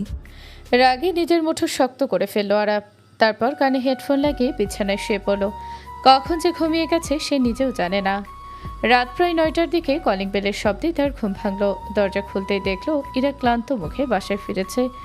আরাফ নিজের হাত ঘড়ির দিকে তাকালো। রাত ঠিক 9টা। বুকের ভেতর জমে থাকা রাগটা যেন মুহূর্তেই মাথায় উঠে গেল। ইরা নিজের রুমে গিয়ে ব্যাগটা ড্রেসিং টেবিলের ওপর রাখলো। তারপর খোলা চুলগুলো একটা ক্লিপ দিয়ে বেঁধে ডাইনিং টেবিলের দিকে এগিয়ে গেল। টেবিলে খাবার যেমন ছিল তেমনই পড়ে আছে। তুমি এখনো কিছু খাওনি? উত্তর না পেয়ে ইরা আবার রুমে ফিরে এলো। টেবিলে রাখা ছিল, খাওনি কেন? আমার ব্যক্তিগত বিষয়, আমি খাবো কি খাবো না সেটা তোমাকে বলতে হবে কেন? তুমি কি আমাকে কিছু জিজ্ঞেস করে সব করো? আরাফের কথায় ইরা হতভম্ব হয়ে গেল। ঠিক কি বলতে চাইছো তুমি? বলতে চাইছি, যখন যা ইচ্ছে হচ্ছে তাই করছো। আমার তো মনে হয় আমি বাসায় না থাকলে প্রতিদিনই এভাবে বের হও। কার সাথে দেখা করতে যাও? তুমি সব কি বলছো আরাফ? আমি কার সাথে দেখা করতে যাব? সপ্তাহে 2 দিন বাইরে যাই, যেখানে আছে এই অন্ধকার জীবনের একটু শান্তি। আর বাকি দিনগুলো, সেদিন কি তোমার বয়ফ্রেন্ডই তোমার সাথে দেখা করতে আসে? তোমাদের মেয়েদের আমি এখন খুব ভালো করেই চিনি। কথাটা শুনে ইরার মুখের সমস্ত রং মুহূর্তেই ফ্যাকাশে হয়ে গেল। তার চোখে স্পষ্ট কষ্টের ছাপ ফুটে উঠল। দেখো, কোনো কিছু না জেনে আমাকে দোষ দিও না। তুমি চাইলে আমার উপরে রাগ করতে পারো, আমাকে ঘৃণা করতে পারো, কিন্তু আমার চরিত্র নিয়ে প্রশ্ন তোলার অধিকার তোমার নেই। আমার কেন থাকবে? থাকবে তো তোমার ওই বয়ফ্রেন্ডের, তাই না? এত সাজগোজ করে কার জন্য বের হও তুমি? আরাফ, কথা একদম সাবধানে বলবে। তোমার সব রাগ, সব ঘৃণা আমি সহ্য করতে পারবো, কিন্তু আমার চরিত্র নিয়ে একটা কথাও বলবে না। আমি আবারও বলছি, চরিত্রহীন মেয়েদের নিয়ে আর কী বা বলার থাকে? না হলে আমার সাথে এমন একটা নাটক করে বিয়ে করতে? হ্যাঁ, আমি তোমার সাথে অন্যায় করেছি, তোমাকে ভালোবেসে করেছি। আমি অনেক আগেই বুঝে গেছি জোর করে কারো ভালোবাসা পাওয়ার অধিকার আমার নেই। তাই তো গত কয়েক মাস ধরে তোমার থেকে দূরে থাকছি। তোমাকে বিরক্ত করছি না, নিজের মতো থাকতে দিচ্ছি। তারপরও কেন আমাকে বারবার অপমান করছো? হাসালে তুমি। আমার পুরো জীবনটা নষ্ট করে এখন বলছো দূরে থাকো। আমার সব স্বপ্ন শেষ করে দিয়ে এখন অন্য একটা ছেলের সাথে ঘুরে বেড়াবে, আর আমি কিছুই বলবো না? আমাকে এইসব বলার কোনো অধিকার তোমার নেই। অধিকার নেই? ভুলে যেও না, কাগজে কলমে আমি তোমার হাজবেন্ড। কথাটা শুনে ইরার বুকের ভেতর জমে থাকা 8 মাসের কষ্ট যেন এক মুহূর্তে বিস্ফোরিত হলো। হাজবেন্ড কথাটা বলতে তোমার একটুও লজ্জা করে না? কোনোদিন কি আমাকে নিজের স্ত্রীর মর্যাদা দিয়েছো? এমন কোনো কাজ দেখাও যেটা দেখে আমার মনে হবে তুমি সত্যিই আমার হাজবেন্ড। মনে আছে আমি যখন কোথাও যেতাম তোমাকে বলে যেতাম, কতবার বলেছি চলো না একসাথে যাই, আর তুমি কি বলতে? তোমার সাথে আমি কোথাও যাব না। তোমার মতো মেয়ের সাথে আমাকে মানায় না। তুমি আমার থেকে 6 বছরের বড়। এই কথাগুলো শুনতে শুনতে গত 8 মাসে আমার মনটা পাথর হয়ে গেছে আরাফ। তাই এখন আমি কোথাও যাওয়ার আগে তোমাকে কিছু বলি না, কারণ আমি জানি তোমার কোনো আগ্রহ নেই। তবু তোমাকে সন্দেহ করার অধিকার আমার আছে। কেন? কারণ তুমি আমার ওয়াইফ। ওয়াইফ? শুধু কাগজে কলমে ওয়াইফ হলেই হয়? ওয়াইফ কি শুধু একটা নাম দিয়ে দায়িত্ব শেষ হয়ে যায়? তুমি কখনো আমাকে নিজের মানুষ ভেবেছো? কখনো আমার যত্ন নিয়েছো? আমি অসুস্থ হলে একবার জিজ্ঞেস করেছো কেমন আছি? আমি কাঁদলে আমার চোখের পানি মুছিয়ে দিয়েছো? তুমি তো আমাকে ছুঁয়েও দেখোনি, ভালোবেসে একটা দিনও কাছে টেনে নাওনি। অথচ আজ এত সহজে নিজেকে আমার স্বামী বলে দাবি করছো। বলো আরাফ, যে মানুষটা কোনো দিন আমাকে স্ত্রীর অধিকারই দিল না, সে কিভাবে আজ স্বামীর অধিকার দাবি করে? তাই বলে অন্য পুরুষের কাছে চলে যাবে দেহের শান্তি নিতে? এবার ইরা রেগে আরাফের গালে চড় বসিয়ে দিল। অতঃপর চিৎকার দিয়ে বলতে শুরু করলো, তুই তো একটা কাপুরুষ। তোরে ভালোবাসা আমার জীবনে ভুল ছিল। তোর থেকে ভালো ছেলে পেতাম আমি। কি আছে তোর বল? তোর এক্স গার্লফ্রেন্ডও তো তোকে ছুঁড়ে ফেলে দিছে। এই আমি তোকে ভালোবেসে নতুন জীবন দিতে চাইছি, আর তুই আমাকে এই কলঙ্ক দিয়ে দিলি। তোর মতো হাজবেন্ড থাকলে অন্য মেয়েরা ঠিকই অন্য পুরুষের সাথে যেত। তুই তো কাপুরুষ। হ্যাঁ, তুই একটা কাপুরুষ। তোর তো নিজের দমই নাই, তাই তোকে ছেড়ে তোর এক্স চলে গেছে। আরাফ প্রচণ্ড পরিমাণে রেগে গেল। অতঃপর ইরাকে কাছে টেনে তার ঠোঁটে ঠোঁট ডুবিয়ে দিল। ইরা যেন বৈদ্যুতিক শক খেল। আরাফ ইরার চুলের খোপা খুলে দিল। অতঃপর ইরাকে বিছানায় ফেলে দিল। ইরা অনেক চেষ্টা করেছে নিজেকে ছাড়ানোর, কিন্তু পারেনি। রাগের মাথায় এমন একটি সীমা অতিক্রম করলো আরাফ, যার কোনো ক্ষমা হয় না। মুহূর্তের উত্তেজনা কেটে যেতে পুরো ঘর জুড়ে নেমে এলো এক ভয়ঙ্কর নীরবতা। ইরা স্তব্ধ হয়ে বসে রইল। চোখ বেয়ে একের পর এক অশ্রু গড়িয়ে পড়ছে। বিশ্বাসের মানুষটার কাছ থেকে এমন আচরণ সে কখনো কল্পনাও করেনি। বুকের ভেতরটা যেন হাহাকার করে উঠল। এক মুহূর্তও সেখানে দাঁড়িয়ে থাকতে পারল না সে। টলমল পায়ে অশ্বমে ঝুঁকে দরজাটা বন্ধ করে দিল। ঝর্ণার পানি ছেড়ে মেঝেতে বসে হাউমাউ করে কাঁদতে লাগলো। মনে হচ্ছিল শুধু শরীর নয়, তার সমস্ত বিশ্বাস, সমস্ত স্বপ্ন আজ ভেঙে চুরমার হয়ে গেছে। এদিকে আরা বিছানায় কিনারায় বসে রইল। নিজের দু হাতের দিকে তাকিয়ে তার বুকটা মোচড় দিয়ে উঠল। রাগের বশে সে এমন একটি অপরাধ করে ফেলেছে যার কোনো অজুহাত নেই। আমি কি করে পারলাম? এটা তো আমি নই। আমি কি করে এতটা বদলে গেলাম? অপরাধবোধ ধীরে ধীরে তাকে গ্রাস করতে লাগলো। ইরার কান্নার শব্দ যেন প্রতিটি মুহূর্তে তার বিবেককে আরো বেশি আঘাত করছিল। কিন্তু লজ্জা আর অনুতাপে সে দরজার সামনে গিয়েও কড়া নাড়ার সাহস পেল না। আরাফের এমন আচরণে ইরার ভেতরটা যেন মুহূর্তে ভেঙে চুরমার হয়ে গেল। যে মানুষটাকে সে নিজের সবটুকু ভালোবাসা দিয়ে আগলে রাখতে চেয়েছিল, সেই মানুষটার এমন নিষ্ঠুর রূপ সে কখনো কল্পনা করেনি। বুকের ভেতরটা অসহনীয় যন্ত্রণায় মোচড় দিয়ে উঠল। মনে হচ্ছিল জীবনের সবচেয়ে বড় ভুলের শাস্তি আজ সে নিজের চোখের সামনে পাচ্ছে। যাকে একদিন নিঃস্বার্থভাবে ভালোবেসেছিল, সে মানুষটার কাছ থেকেই আজ সবচেয়ে গভীর আঘাত পেল। প্রায় 2 ঘন্টা পর অশ্রম থেকে বেরিয়ে এলো ইরা। চোখ দুটো কান্নায় ফুলে গেছে, মুখটা সম্পূর্ণ বিপন্ন। একবারও আরাফের দিকে তাকালো না। নিঃশব্দে পাশের ঘরে গিয়ে দরজাটা বন্ধ করে দিল। তারপর আবারও ভেঙে পড়ল কান্নায়। এদিকে আরাফ ড্রয়িং রুমের সোফায় বসে দুহাতে মাথাটা চেপে রইল। নিজের কাজের কথা মনে পড়তেই বুকের ভেতরটা অপরাধ বোধে ভারী হয়ে উঠল। পরদিন সকাল ঘুম থেকে উঠে আরব সিদ্ধান্ত নিল যাই হোক না কেন আজ সে ইরার কাছে নিজের ভুলের জন্য ক্ষমা চাইবেই। দ্রুত উঠে পাশের রুমে গেল, কিন্তু সেখানে গিয়ে দেখল ইরা নেই। একে একে পুরো ফ্ল্যাট খুঁজেও কোথাও তাকে পেল না। মুহূর্তেই তার বুকটা ধক করে উঠল। চিন্তায় অস্থির হয়ে তড়িঘড়ি করে বাইক নিয়ে রওনা দিল ইরাদের বাড়ির উদ্দেশ্যে। কলিং বেলের শব্দে দরজা খুললেন ইরার মা। আসসালামু আলাইকুম মামি। ইরা আপু কোথায়? ও মা, এখনো তুই ইরাকে আপু বলেই ডাকিস? না মানে মামি কি বলবো, ও তো আমার থেকে বড়, তাই নাম ধরে ডাকতে কেমন যেন লাগে। আরাফের কথা শুনে ইরার মা হেসে ফেললেন। বউকা ছেলে, নাম ধরে ডাকতে না পারিস অন্য কোনো নামে ডাক, কিন্তু নিজের বউকে কেউ আপু বলে ডাকে নাকি? আরাফ লজ্জা পেয়ে মাথাটা নিচু করলো। যা, ইরা রুমেই আছে। ধীরে ধীরে ইরার রুমের সামনে গিয়ে দাঁড়ালো। আরাফ দরজাটা ভেতর থেকে বন্ধ। দরজাটা একটু খুলবে প্লিজ, আমার তোমার সঙ্গে কথা আছে। কোনো উত্তর এলো না। প্লিজ একবার দরজাটা খোলো। বারবার ডাকলেও ভেতর থেকে কোনো সাড়া পাওয়া গেল না। আরাফের বুকটা ভয়ে কেঁপে উঠল। সে দ্রুত তার মামা মামিকে ডাকলো। সবাই মিলে অনেকক্ষণ ডাকাডাকি করেও কোনো উত্তর না পেয়ে দরজাটা ভেঙে ফেলল। দরজা খুলতেই সবাই হতভম্ব। ঘর ফাঁকা। আরাফ দৌড়ে বারান্দায় গিয়ে দেখল একটি কাপড় ঝুলছে। মুহূর্তেই তার মনে হলো হয়তো তার আসার শব্দ পেয়ে ইরা অন্য দিক দিয়ে চলে গেছে। মুহূর্তের মধ্যেই তার মুখটা মলিন হয়ে গেল। ভারী মন নিয়ে সেখান থেকে অফিসে চলে গেল সে, কিন্তু কোনো কাজেই মন বসল না। বারবার শুধু ইরার কথাই মনে পড়ছিল। তাই দুপুরের আগেই অফিস থেকে বের হয়ে আবার ফ্ল্যাটে ফিরে এলো। তবুও ইরার কোনো খোঁজ নেই। অবশেষে আবার ছুটে গেল মামাদের বাড়িতে। সোফায় চুপচাপ বসেছিল আরাপ। তখন ইরার বাবা এসে তার কাঁধে হাত রাখলেন। মনে হয় তোদের মধ্যে ঝগড়া হয়েছে, তাই না? আরাপ মাথাটা নিচু করে রইল। কি উত্তর দেবে বুঝে উঠতে পারল না। আমি জানি এরা কোথায় আছে। কথাটা শুনি আরাফের চোখে আশার ঝিলিক ফুটে উঠল। মামা প্লিজ আমাকে ঠিকানাটা বলুন, আমি ওকে নিয়ে আসবো। এই নে ঠিকানা, আর দেরি করিস না, যত তাড়াতাড়ি সম্ভব ওর কাছে পৌঁছে যা।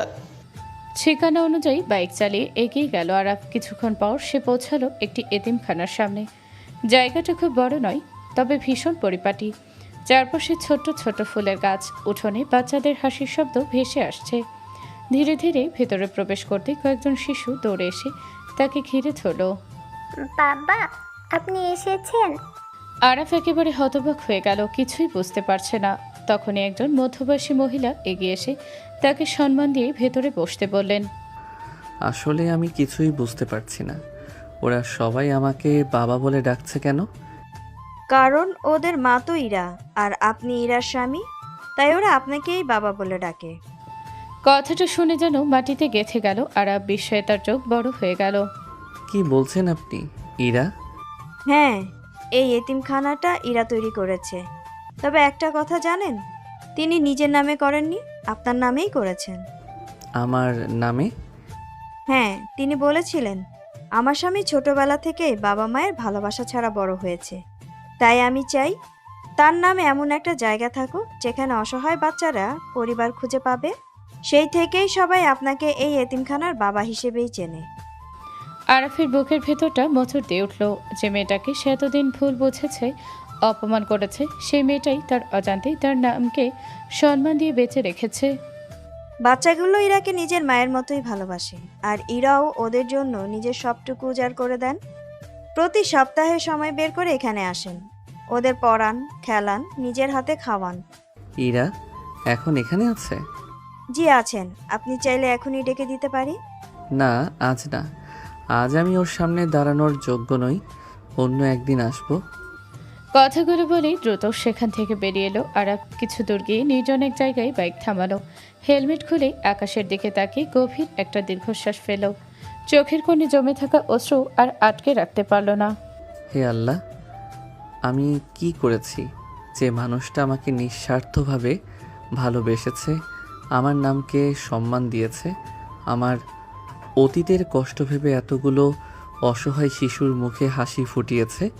আমি সেই মানুষটার হৃদয়টাই ভেঙে দিয়েছি। আমি কি কোনো দিন ওর ক্ষমা পাওয়ার যোগ্য হতে পারবো? আমি কি কোনো দিন আমার এই অপরাধের প্রায়শ্চিত্ত করতে পারবো? কি করবে সে কিছুই বুঝে উঠতে পারছিল না। বারবার নিজের ভেতরটা অপরাধবোধে ভরে উঠছিল। না জেনে সে ইরার চরিত্র নিয়ে জঘন্য অভিযোগ করেছে, তাকে অপমান করেছে। তার ওপর সেদিনের আচরণ। যতবার সেই রাতটার কথা মনে পড়ছে ততবারই নিজের ওপর ঘৃণা জন্মাচ্ছে আরাফের। মাথাটা নিচু করে ভারী পায়ে সে বাড়ি ফিরে গেল।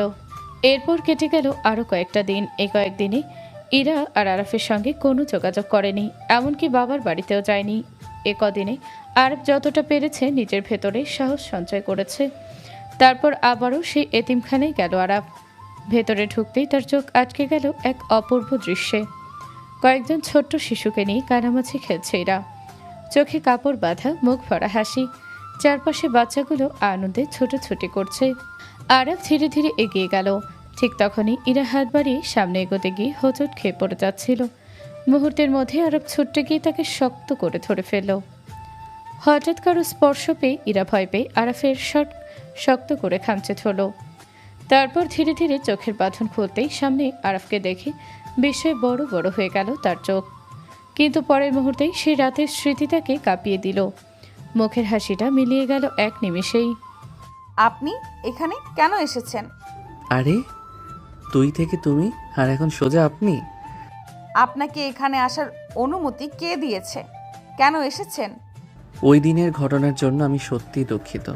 বিশ্বাস করো, আমি এমনটা কখনোই চাইনি। তুমি যখন আমাকে কাপুরুষ বলেছিলে তখন রাগে কষ্টে নিজের উপর নিয়ন্ত্রণ রাখতে পারিনি। কিন্তু তাই বলে যা করেছি তার কোনো ক্ষমা হয় না।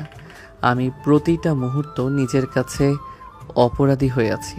এরা কোনো উত্তর দিল না, শুধু নীরবে তাকিয়ে রইল। হুর পাখি, প্লিজ আমাকে একবার ক্ষমা করে দাও। হুর পাখি? হ্যাঁ, তোমার নাম ধরে ডাকতে পারি না। তুমি তো আমার থেকে 6 বছরের বড়, তাই ভাবলাম তোমাকে একটা সুন্দর নামেই ডাকি। তুমি যেমন দেখতে সুন্দর, তার চেয়েও অনেক বেশি সুন্দর তোমার মন। এতদিন আমি সেটা বুঝতেই পারিনি, তোমাকে শুধু কষ্টই দিয়েছি। প্লিজ হুর পাখি, আমাকে ক্ষমা করে দাও। এরা তীক্ষ্ণ দৃষ্টিতে তাকিয়ে রইল আরাফের দিকে। পরক্ষণে কর্কশ কণ্ঠে বলে উঠল, এখান থেকে চলে যান, আর কখনো আমার সামনে আসবেন না। আমি আপনাকে এখন আর একটুও ভালোবাসি না। আমি আপনাকে ঘৃণা করি, বুঝতে পেরেছেন?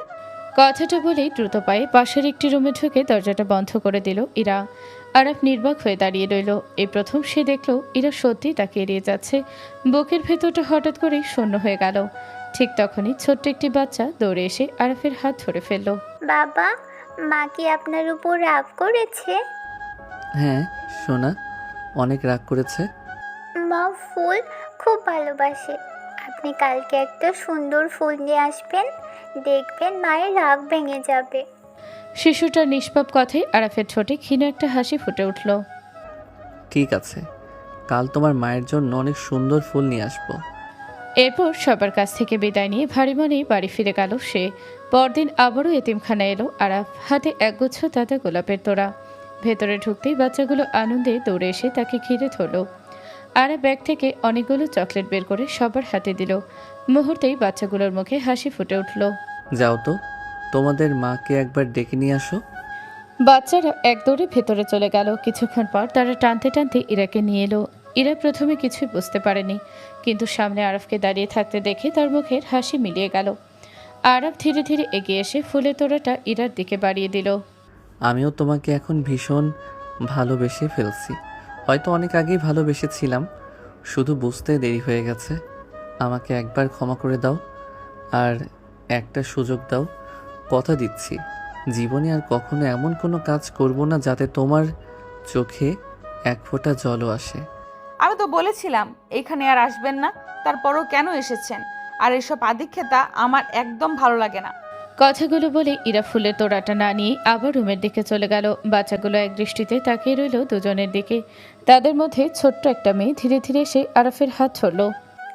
বাবা, তুমি কি মায়ের কাছে অনেক বড় অন্যায় করে ফেলেছো?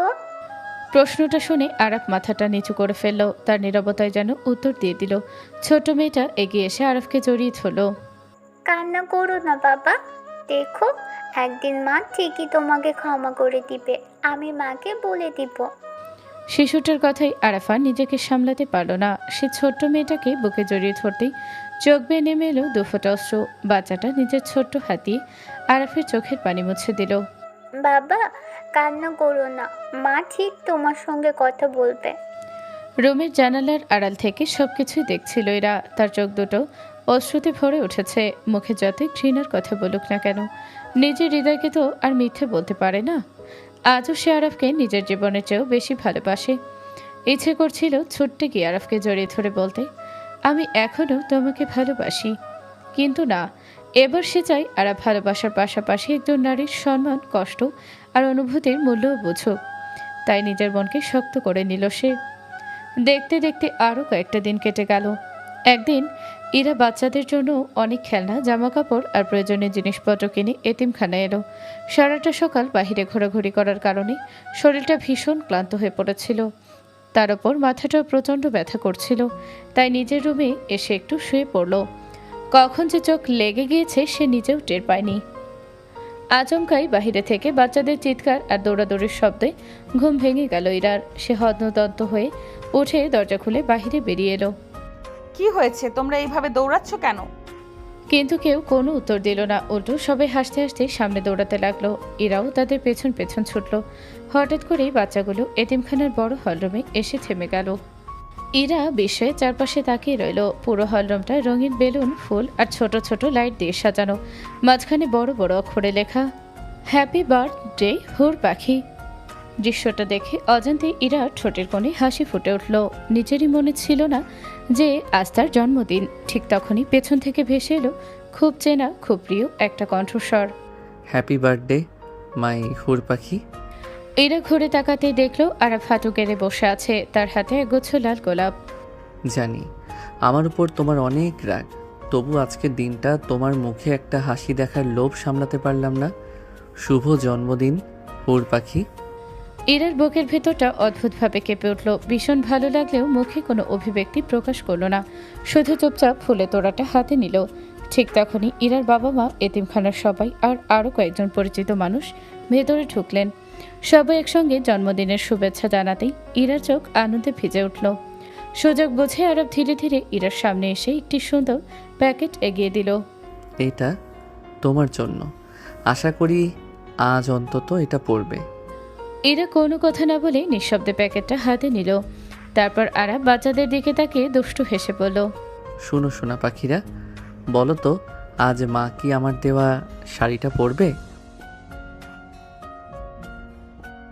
বাচ্চাদের উচ্ছ্বাস ভরা উত্তর শুনে দূরে দাঁড়িয়ে থাকা ইরার অজান্তে ঠোঁটের কোণে একচিলতে হাসি ফুটে উঠল। সে যতই নিজেকে শক্ত দেখানোর চেষ্টা করুক না কেন, আরাফের এই ছোট ছোট চেষ্টাগুলো তার মনকে ধীরে ধীরে আবারও নরম করে দিচ্ছিল। সবাই একসাথে অনেক আনন্দ করছে। বাচ্চাদের হাসি কোলাহলে পুরো এতিমখানাটা ভরে উঠেছে। ঠিক তখনই রুমের দরজা ধীরে ধীরে খুলে বাহিরে বেরিয়ে এলো ইরা। কালো রঙের শাড়িতে তাকে আজ অসম্ভব সুন্দর লাগছে। হালকা সাজ, খোলা চুল, কপালে ছোট্ট কালো টিপ, যেন কোনো রূপকথার পরী। আরব তখন বাচ্চাদের সঙ্গে দৌড়াদৌড়ি করছিল। হঠাৎই তার চোখ গিয়ে থামল ইরার ওপর। মুহূর্তের মধ্যে তার পা যেন থেমে গেল। সে এক দৃষ্টিতে তাকিয়ে রইল। মনে মনে বলতে লাগলো, এত সুন্দরও একটা মানুষ হয়? এতদিন কিভাবে আমি এই মানুষটাকে দেখিনি। নিজের থেকে 6 বছরের বড় মামাতো বোনের প্রেমে আমি এভাবে পড়ে যাব কখনো কল্পনাও করিনি। ওকে শুধু সুন্দর বললে ভুল হবে, ওর মনটা তার চেয়েও 1000 গুণ বেশি সুন্দর। আমি সত্যিই অন্ধ ছিলাম। ইরা লাজুক হেসে দাঁড়িয়ে আছে। কালো শাড়িটা ছিল আরফের সবচেয়ে প্রিয় রং, আর সেই রঙেই আজ তার হুর পাখিটাকে এতটা অপূর্ব লাগবে সে কখনো ভাবেনি। ধীরে ধীরে ইরার সামনে এসে দাঁড়ালো আরাফ। লজ্জায় ইরা মাথাটা নিচু করে ফেললো। আরাফ সব শান্ত কণ্ঠে বলতে শুরু করলো, আমাকে ক্ষমা করে দাও হুর পাখি, প্লিজ আমাকে ক্ষমা করে দাও। আমি নিজের ভুল বুঝতে পেরেছি। মানুষ ভুল করলে আর সত্যিকারের অনুতপ্ত হলে আল্লাহ তাকে ক্ষমা করেন। তাহলে তুমি কি আমাকে একবার ক্ষমা করতে পারো না? বিশ্বাস করো, প্রতিটা রাত আমার কাছে অভিশাপ হয়ে গেছে। চোখ বন্ধ করলেই সেই রাতটার কথা মনে পড়ে। মনে হয় আমি নিজের হাতে আমার জীবনের সবচেয়ে সুন্দর মুহূর্ত ভেঙে দিয়েছি। আমি যাকে নিজের থেকেও বেশি ভালোবাসতাম, যাকে অন্ধের মতো বিশ্বাস করতাম, সেই আরিফা আমার সঙ্গে বিশ্বাসঘাতকতা করেছে। শুধু সে না, আমার সবচেয়ে কাছের বন্ধু শিহাবও আমাকে পেছন থেকে ছুরি মেরেছে। তারা 1 বছর ধরে আমার অজান্তে সম্পর্কে ছিল, অথচ আমি কিছুই জানতাম না। সেদিন যখন ওদের দুজনকে একসাথে দেখলাম, আমার পৃথিবীটাই যেন ভেঙে পড়েছিল। তারপর তোমাকে মনে পড়ল, তুমি শাড়ি পরে বাইরে গিয়েছিলে, অথচ আমাকে কিছুই বলনি। তখন আমার মাথা কাজ করছিল না, মনে হচ্ছিল সবাই বুঝি আমাকে ঠকায়। সেই রাগ, সেই কষ্ট, সেই ভাঙাচোরা মন নিয়েই তোমার উপর অন্যায় করে ফেলেছিলাম। কিন্তু আজ বুঝতে পারছি, দোষটা কখনো তোমার ছিলই না, দোষটা ছিল আমার চোখে, আমার চিন্তায়। আমি সবসময় ভেবেছিলাম তুমি আমার সিনিয়র, আমার মামাতো বোন, তাই আমাদের সম্পর্কটা কখনো স্বাভাবিক হতে পারে না। আবার যেভাবে তুমি আমাকে বিয়ে করেছিলে, সেটাও আমি ভুলভাবে বিচার করেছি। অথচ আমি বুঝতেই পারিনি তোমার ভালোবাসাটা কতটা নিঃস্বার্থ ছিল। আমি যখন তোমার থেকে দূরে সরে যেতে চেয়েছি, তখনও তুমি আমার জন্য দোয়া করেছো, আমার নামে এতিমখানা বানিয়েছো, এতগুলো অসহায় শিশুকে ভালোবেসেছো, আর আমি শুধু তোমাকে কষ্টই দিয়েছি।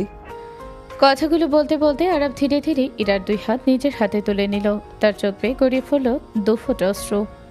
জানো, তোমাকে কষ্ট দেওয়ার পর আমি বুঝেছি ভালোবাসার মানুষকে হারানোর যন্ত্রণা কতটা ভয়ঙ্কর।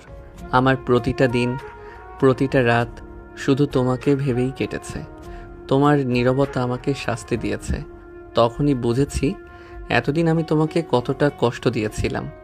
আজ তোমার জন্মদিন, আমি চাই এই দিনটা শুধু তোমার জন্মদিন হিসেবেই না, আমাদের ভালোবাসার নতুন শুরুর দিন হিসেবেও মনে থাকুক।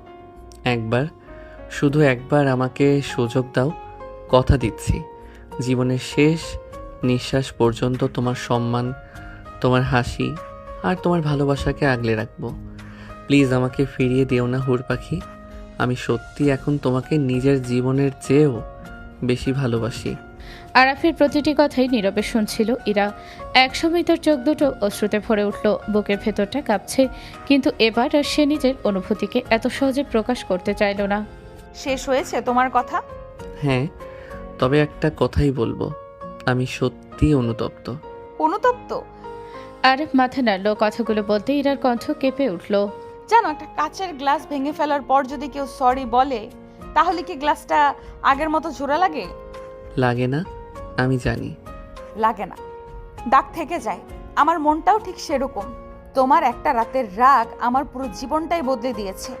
আমি জানি, আর সেই কারণেই প্রতিদিন নিজেকে ঘৃণা করি। না, তুমি এখনো জানো না, শুধু নিজের অপরাধ বোধটাই বুঝেছো, কিন্তু আমি কি হারিয়েছি সেটা বোঝোনি। কি হারিয়েছো তুমি? আমি আমার সবচেয়ে নিরাপদ মানুষটাকেই হারিয়েছি, যাকে ভালোবেসে পুরো পৃথিবীর বিরুদ্ধে গিয়েছিলাম। একদিন সেই মানুষটার কাছেই নিজেকে সবচেয়ে অসুরক্ষিত মনে হয়েছে। আরব মাথা নাড়ল। কথাগুলো বলতে ইরার কণ্ঠ কেঁপে উঠল। জানো, সেদিন ওয়াশরুমে আমি 2 ঘন্টা ছিলাম কেন? কারণ বারবার মনে হচ্ছিল যত পানি ঢালি আমার কষ্টটা বুঝি ততই কমবে, শরীরের সেই অন্যায় ক্ষত বুঝি মিলিয়ে যাবে। আমার শরীর না, নিজের ভেঙে যাওয়া বিশ্বাসটা ধুয়ে ফেলতে চেয়েছিলাম, কিন্তু পারিনি। আরব চোখ বন্ধ করে ফেলল, বুকের ভেতরটা যেন ছিঁড়ে যাচ্ছে। আমাকে আর কিছু বলো না হুর পাখি, আমি নিজেকেই সহ্য করতে পারছি না। না, আজ সব শুনবে, কারণ এতদিন শুধু আমি কেঁদেছি, আজ তোমাকেও আমার কান্নার কারণ জানতে হবে। তুমি জানো আমি কেন এতদিন তোমার সামনে আসিনি? কারণ আমি ভয় পেতাম, তোমাকে দেখলেই সেই রাতটার কথা মনে পড়তো। তারপরেও প্রতিদিন তোমার জন্য দোয়া করেছি, আল্লাহর কাছে শুধু একটা কথাই বলেছি, আমার মানুষটা যেন ভালো থাকে। আরাফ এবার আর নিজেকে ধরে রাখতে পারল না, হাঁটু গেড়ে বসে পড়ল। আমি তোমার যোগ্য নই ইরা, কিন্তু বিশ্বাস করো, জীবনের শেষ দিন পর্যন্ত আমি এই ভুলের শাস্তি মাথা পেতে নেব।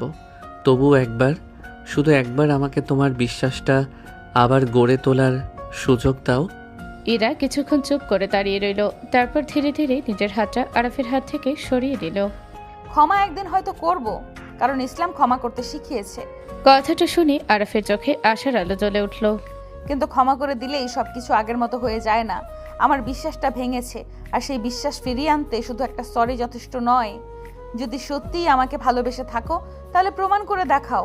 এমনভাবে প্রমাণ করো যেন একদিন আমি নিজেই এসে তোমার হাতটা ধরে বলি, চলো এবার বাড়ি যাই। ইরা প্লিজ একবার আমার কথা শোনো। আর কি শুনবো? যেদিন আমার চরিত্র নিয়ে প্রশ্ন তুলেছিলে সেই দিনই সব উত্তর শেষ হয়ে গেছে। আমি জানি আমি ভীষণ বড় অন্যায় করেছি। প্রতিটা মুহূর্ত সেই ভুলের আগুনে পড়ছি। বিশ্বাস করো আমি নিজের কাছে অপরাধী। অপরাধী? অপরাধী শব্দটা খুব ছোট।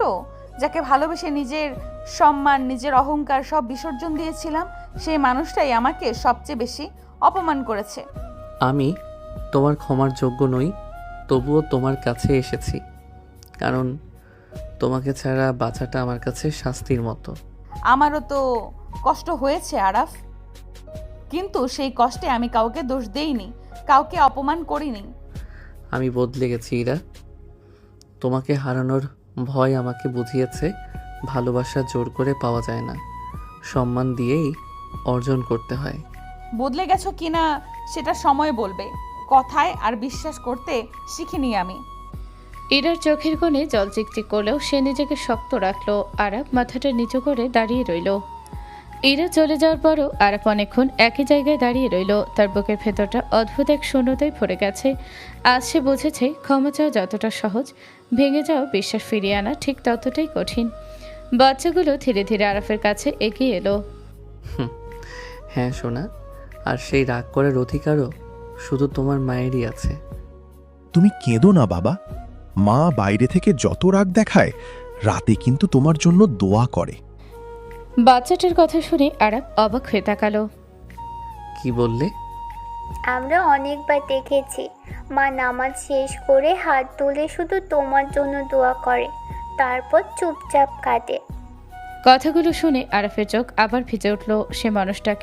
যে মানুষটাকে সে এত কষ্ট দিয়েছে সেই মানুষটাই এখনো তার জন্য আল্লাহর কাছে দোয়া করে। আরাফ আকাশের দিকে তাকিয়ে দীর্ঘশ্বাস ফেলল। হে আল্লাহ, এমন একজন মানুষকে কষ্ট দিয়ে আমি কত বড় অন্যায় করেছি। তুমি শুধু আমাকে এতটুকু তৌফিক দাও যেন আমি ওর সব কান্নার বদলে সারা জীবন হাসি দিতে পারি। অন্যদিকে ইরা নিজের রুমে এসে দরজাটা ভেতর থেকে বন্ধ করে দিল। বিছানার এক কোণে বসে চোখের জল আর আটকে রাখতে পারল না। কেন আবার এলে আরাফ? এত কষ্টে তো নিজেকে সামলাতে শিখেছিলাম, আবার কেন সব অনুভূতিগুলো জাগিয়ে দিলে? ইরা জানালার পাশে গিয়ে দাঁড়ালো। দূরে এতিমখানার উঠোনে আরাফকে ধীরে ধীরে চলে যেতে দেখলো। বুকের ভেতরটা মোচড় দিয়ে উঠলেও নিজেকে শক্ত রাখলো সে। না, এইবার এত সহজে সব ভুলে গেলে হবে না। ভালোবাসা শুধু পাওয়ার নাম নয়, সম্মান আর বিশ্বাসেরও নাম। যদি সত্যিই বদলে গিয়ে থাকো তাহলে সেটার প্রমাণ তোমাকেও দিতে হবে। এদিকে আরাফ চোখের জল মুছে বাইকে উঠে বসলো। বাইকে স্টার্ট দেওয়ার আগে শেষবারের মতো এতিমখানার দিকে তাকিয়ে মৃদু স্বরে বলল, অপেক্ষা করো হুর পাখি, এবার আমি কথায় নয় কাজে প্রমাণ করব আমি সত্যি বদলে গেছি। আরাফ প্রায় প্রতিদিনই এতিমখানায় আসতো। বাচ্চাদের সঙ্গে খেলতো, হাসতো, গল্প করত। কখনো তাদের জন্য নতুন জামা, কখনো বই খাতা, আবার কখনো পছন্দের খাবার কিনে দিত। এতিমখানা থেকে বের হয়ে সে মসজিদে চলে যেত। প্রতিদিন নামাজ শেষে আল্লাহর কাছে কাঁদত, নিজের ভুলের জন্য তওবা করত। সে বুঝে গিয়েছিল এরা তার স্ত্রী হলেও তার সম্মান, অনুভূতি আর বিশ্বাসকে আঘাত করা ছিল বড় অন্যায়। তাই সে শুধু আল্লাহর কাছেই নয়, নিজের বিবেকের কাছেও প্রতিদিন ক্ষমা চাইত। একদিন অফিস শেষ করে আরব যখন এতিমখানার দিকে যাচ্ছিল, আচমকাই তার সামনে এসে দাঁড়ালো আরিফা। আরাফ, প্লিজ আমাকে ক্ষমা করে দাও। আমি তোমার সঙ্গে বিশ্বাসঘাতকতা করে খুব বড় ভুল করেছি। যাকে পাওয়ার জন্য তোমাকে ছেড়ে দিয়েছিলাম সেই আজ আমাকে ছেড়ে চলে গেছে। প্লিজ আমাকে আরেকটা সুযোগ দাও। আমি এবার তোমার সব কথা শুনবো। আমি সত্যিই তোমাকে ভালোবাসি। আরিফ শান্ত দৃষ্টিতে কিছুক্ষণ আরিফার দিকে তাকিয়ে রইল। তারপর ঠোঁটের কোণে এক টুকরো তিক্ত হাসি ফুটে উঠল। তুমি সত্যি ভাবছো আমি তোমাকে আবার আমার জীবনে ফিরিয়ে নেব? প্লিজ একবার সুযোগ দাও। আমার কোনো চাওয়া পাওয়া নেই, শুধু তোমার পাশে থাকতে চাই। সব ভুলের ক্ষমা হয় আরিফা, কিন্তু বিশ্বাসঘাতকতার ক্ষমা হয় না। তুমি শুধু আমাকে ছেড়ে যাওনি, আমার বিশ্বাসটাকেও ভেঙে দিয়েছিলে। যেদিন টাকার জন্য, স্বার্থের জন্য আমাকে ছেড়ে অন্য কারো হাত ধরেছিলে, সেদিনই তুমি আমার জীবনে শেষ হয়ে গেছো। আমি আমার ভুল বুঝতে পেরেছি আরাফ। ভুল বুঝেছ সেটা ভালো কথা, কিন্তু কিছু ভুলের মূল্য সারা জীবন দিতে হয়। এক সময় এই হৃদয়ে শুধু তুমি ছিলে, আর সেই তোমার জন্যই আমি আমার বিবাহিত স্ত্রীকে অবহেলা করেছি, তাকে কষ্ট দিয়েছি, তার ভালোবাসার মূল্য দেইনি। আজ বুঝেছি ভালোবাসা কাকে বলে। আরাফের চোখে ভেসে উঠল ইরার মুখ। ইরার মন তোমার মতো ছোট নয়, ওর হৃদয় আকাশের মতো বিশাল, সমুদ্রের মতো স্বচ্ছ। এত কষ্ট দেওয়ার পরও সে আমার জন্য দোয়া করেছে, আর তুমি আমার পাশে থেকেও আমার পিঠে ছুরি মেরেছিলে। তাহলে আমার জন্য তোমার মনে আর কিছুই নেই? না, মায়া নেই, ভালোবাসা নেই, শুধু একটা শিক্ষা আছে। আজ আমি শুধু একজনকেই ভালোবাসি, আমার স্ত্রী, আমার ইরা। তাকে নিয়েই বাকি জীবন কাটাতে চাই। তাই তোমাকে একটা অনুরোধ করছি, আর কোনোদিন আমাদের জীবনের মাঝে ফিরে আসার চেষ্টা করো না। কথাগুলো বলে আরাফ এক মুহূর্তও দাঁড়ালো না, ধীর পায়ে সামনে এগিয়ে গেল। আরিফা রাস্তার ধারে বসে পড়ল। নিজের ভুলের ভারে তার চোখ থেকে টপ টপ করে জল পড়তে লাগলো। আজ সে বুঝতে পারল, বিশ্বাস হারালে শুধু মানুষ নয়, পুরো জীবনটাই হারিয়ে যায়। অন্যদিকে আরাফ সোজা এতিমখানায় পৌঁছে গেল। গেট দিয়ে ভেতরে ঢুকতেই ছোট্ট ছোট্ট বাচ্চাগুলো দৌড়ে এসে তাকে জড়িয়ে ধরল। বাবা এসেছে, বাবা এসেছে, বাবা এসেছে। আরাফ মুচকি হেসে একে একে সবার মাথায় হাত বুলিয়ে দিল নিজের। তাদের নিষ্পাপ মুখগুলো দেখতেই তার বুকটা হালকা হয়ে গেল। দূরে দাঁড়িয়ে এরা সবকিছু নীরবে দেখছিল। আরাফ যে আজ অতীতকে পেছনে ফেলে সত্যির সামনে এগিয়ে যেতে শিখেছে, সেটা তার চোখ এড়ালো না। বাচ্চাদের সঙ্গে অনেকটা সময় কাটিয়ে বিদায় নেওয়ার আগে সে প্রতিদিনের মতো একটা টকটকে লাল গোলাপের তোড়া হাতে নিয়ে ধীরে ধীরে ইরা রুমের সামনে এসে দাঁড়ালো। দরজার ওপাশে যে মানুষটা আছে তাকে দেখার অধিকার আজও তার নেই। তবু প্রতিদিন এই দরজার সামনে এসে তার বুকের ভেতরটা কেমন যেন মোচড় দিয়ে ওঠে। আরাফ খুব যত্ন করে গোলাপের তোড়াটা দরজার সামনে রেখে দিল। কিছুক্ষণ নিঃশব্দে দাঁড়িয়ে রইল। তারপর মাথাটা নিচু করে শান্ত কাপা কণ্ঠে বলল, আমাকে ক্ষমা করে দিও হুর পাখি।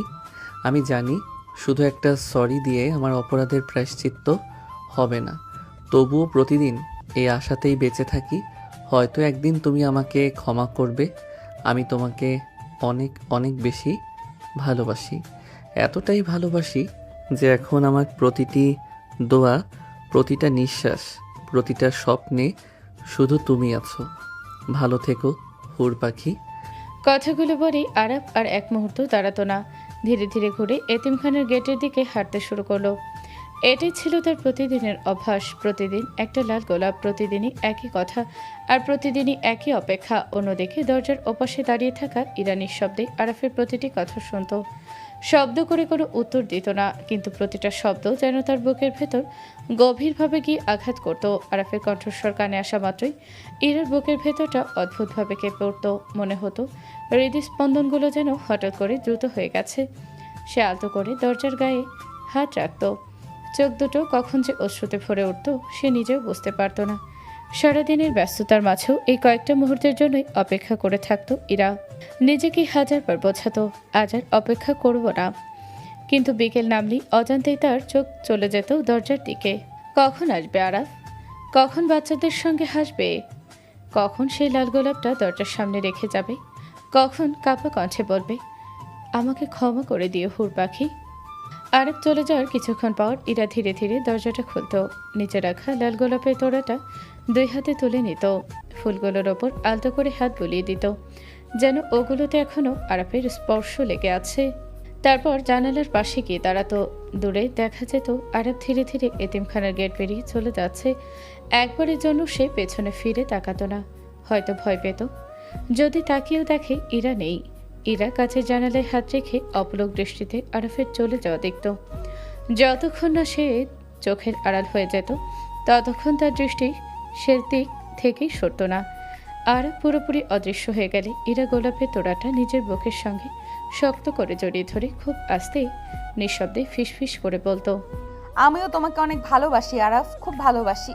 কিন্তু এইবার আমি চাই তুমি ভালোবাসার সঙ্গে সঙ্গে সম্মান আর বিশ্বাসের মূল্যটাও সারা জীবন মনে রাখো। যেদিন মনে হবে তুমি সত্যিই সেই মানুষটা হয়ে উঠেছো, সেদিন আমি তোমার হাত ধরে বলবো, চলো এবার বাড়ি যাই। দিনগুলো ধীরে ধীরে বদলাচ্ছিল, কিন্তু একটা জিনিসের কোনো পরিবর্তন হচ্ছিল না, আরাফের অপেক্ষা আর ইরার নীরব প্রতীক্ষা। প্রতিদিন অফিস শেষ করে সে সোজা এতিমখানায় চলে আসে। ঘন্টার পর ঘন্টা বাচ্চাদের সঙ্গে কাটায়, তাদের হাসায়, গল্প শোনায়, পড়তে বসায়। তারপর সবাইকে বিদায় জানিয়ে ধীর পায়ে চলে আসে সেই পরিচিত দরজার সামনে। আজও তার ব্যতিক্রম হলো না। হুর পাখি, আমি জানি তুমি হয়তো এখনও আমার কণ্ঠ শুনতে চাও না, তবু প্রতিদিন না বলে থাকতে পারি না, কারণ তোমাকে ভালোবাসাটা এখন আমার অভ্যাস নয়, ইবাদত হয়ে গেছে। আমি শুধু চাই কোনো একদিন তুমি আমার চোখের দিকে তাকিয়ে বলো আমি আবার তোমাকে বিশ্বাস করি। সেই দিনের জন্যই বেঁচে আছি। কথাগুলো বলেই দরজার সামনে একতোড়া লাল গোলাপ রেখে দিল আরাফ। ফুলগুলোর দিকে কিছুক্ষণ তাকিয়ে থেকে নিঃশব্দে একটা দীর্ঘশ্বাস ফেল। আমাকে ক্ষমা করে দিও হুর পাখি, আমি তোমাকে সত্যি অনেক বেশি ভালোবাসি। আরাফ ধীরে ধীরে চলে যেতে লাগলো, কিন্তু সে জানতো না দরজার ওপাশে দাঁড়িয়ে প্রতিটা শব্দ বুকের ভেতর জমিয়ে রাখছে ইরা। আরাফের কণ্ঠ শুনলেই ইরার বুকের ভেতরটা অদ্ভুতভাবে কেঁপে ওঠে। মনে হয় বহুদিনের শুকিয়ে যাওয়া অনুভূতিগুলো আবার ধীরে ধীরে বেঁচে উঠছে। তবু সে নিজেকে শক্ত রাখে, কারণ ভালোবাসার থেকেও তার কাছে বিশ্বাসের মূল্য অনেক বেশি। আরাফ গেটের দিকে হাঁটতে শুরু করতেই ইরা ধীরে ধীরে দরজাটা খুলে বাহিরে বের হলো। মেঝেতে রাখা গোলাপের তোড়াটা হাতে তুলে নিল, ফুলের পাপড়িতে আলতো করে আঙুল বলিয়ে এক চিলতে হাসলো। প্রতিদিন একই কথা বলো, তবুও কেন যেন প্রতিদিন নতুন লাগে। সে ফুলগুলো বুকের সঙ্গে জড়িয়ে ধরে জানালার পাশে গিয়ে দাঁড়ালো। নিচে আরাফ ধীর পায়ে হাঁটছে, মাথাটা নিচু, যেন প্রতিটা পদক্ষেপে নিজের ভুলের বোঝা বয়ে নিয়ে যাচ্ছে। জানো আরাফ, সারাদিন আমি নিজেকে যতই ব্যস্ত রাখি না কেন, বিকেল হলেই মনটা শুধু একটা শব্দ শোনার অপেক্ষায় থাকে, হুর পাখি। কথাটা বলেই নিজের ঠোঁট কামড়ে ধরল ইরা। অজান্তেই চোখের কোণে পানি জমে উঠেছে। কেন এত দেরি করে এলে আজ? জানো, আমি আজও দরজার ওপাশে বসে তোমার অপেক্ষা করছিলাম। কিন্তু এই কথাগুলো শুধু দেয়ালি শুনল, আরাফ শুনতে পেল না। প্রতিদিনের মতো আজও আরাফ একবারও পেছনে ফিরে তাকালো না। সে জানে না জানালার আড়ালে দাঁড়িয়ে থাকা একটা জোড়া চোখ তার চলে যাওয়া পর্যন্ত এক দৃষ্টিতেই তাকিয়ে থাকে। ইরা মৃদু হেসে গোলাপের তোড়াটা নিজের বুকের কাছে আরো শক্ত করে চেপে ধরল। আর একটু সময় নাও আরাফ, আমার ভাঙা বিশ্বাসটা জোড়া লাগাতে দাও। বিকেলের ক্লান্তি নিয়ে নিজের রুমে বিছানায় শুয়েছিল ইরা। সারাটা দিন এতিমখানার বাচ্চাদের নিয়ে ব্যস্ত থাকার পর শরীরটা বেশ খারাপ লাগছিল। জানালার ফাঁক দিয়ে আসা হালকা বাতাসে কখন যে তার চোখে ঘুম নেমে এসেছিল সে নিজেও বুঝতে পারেনি।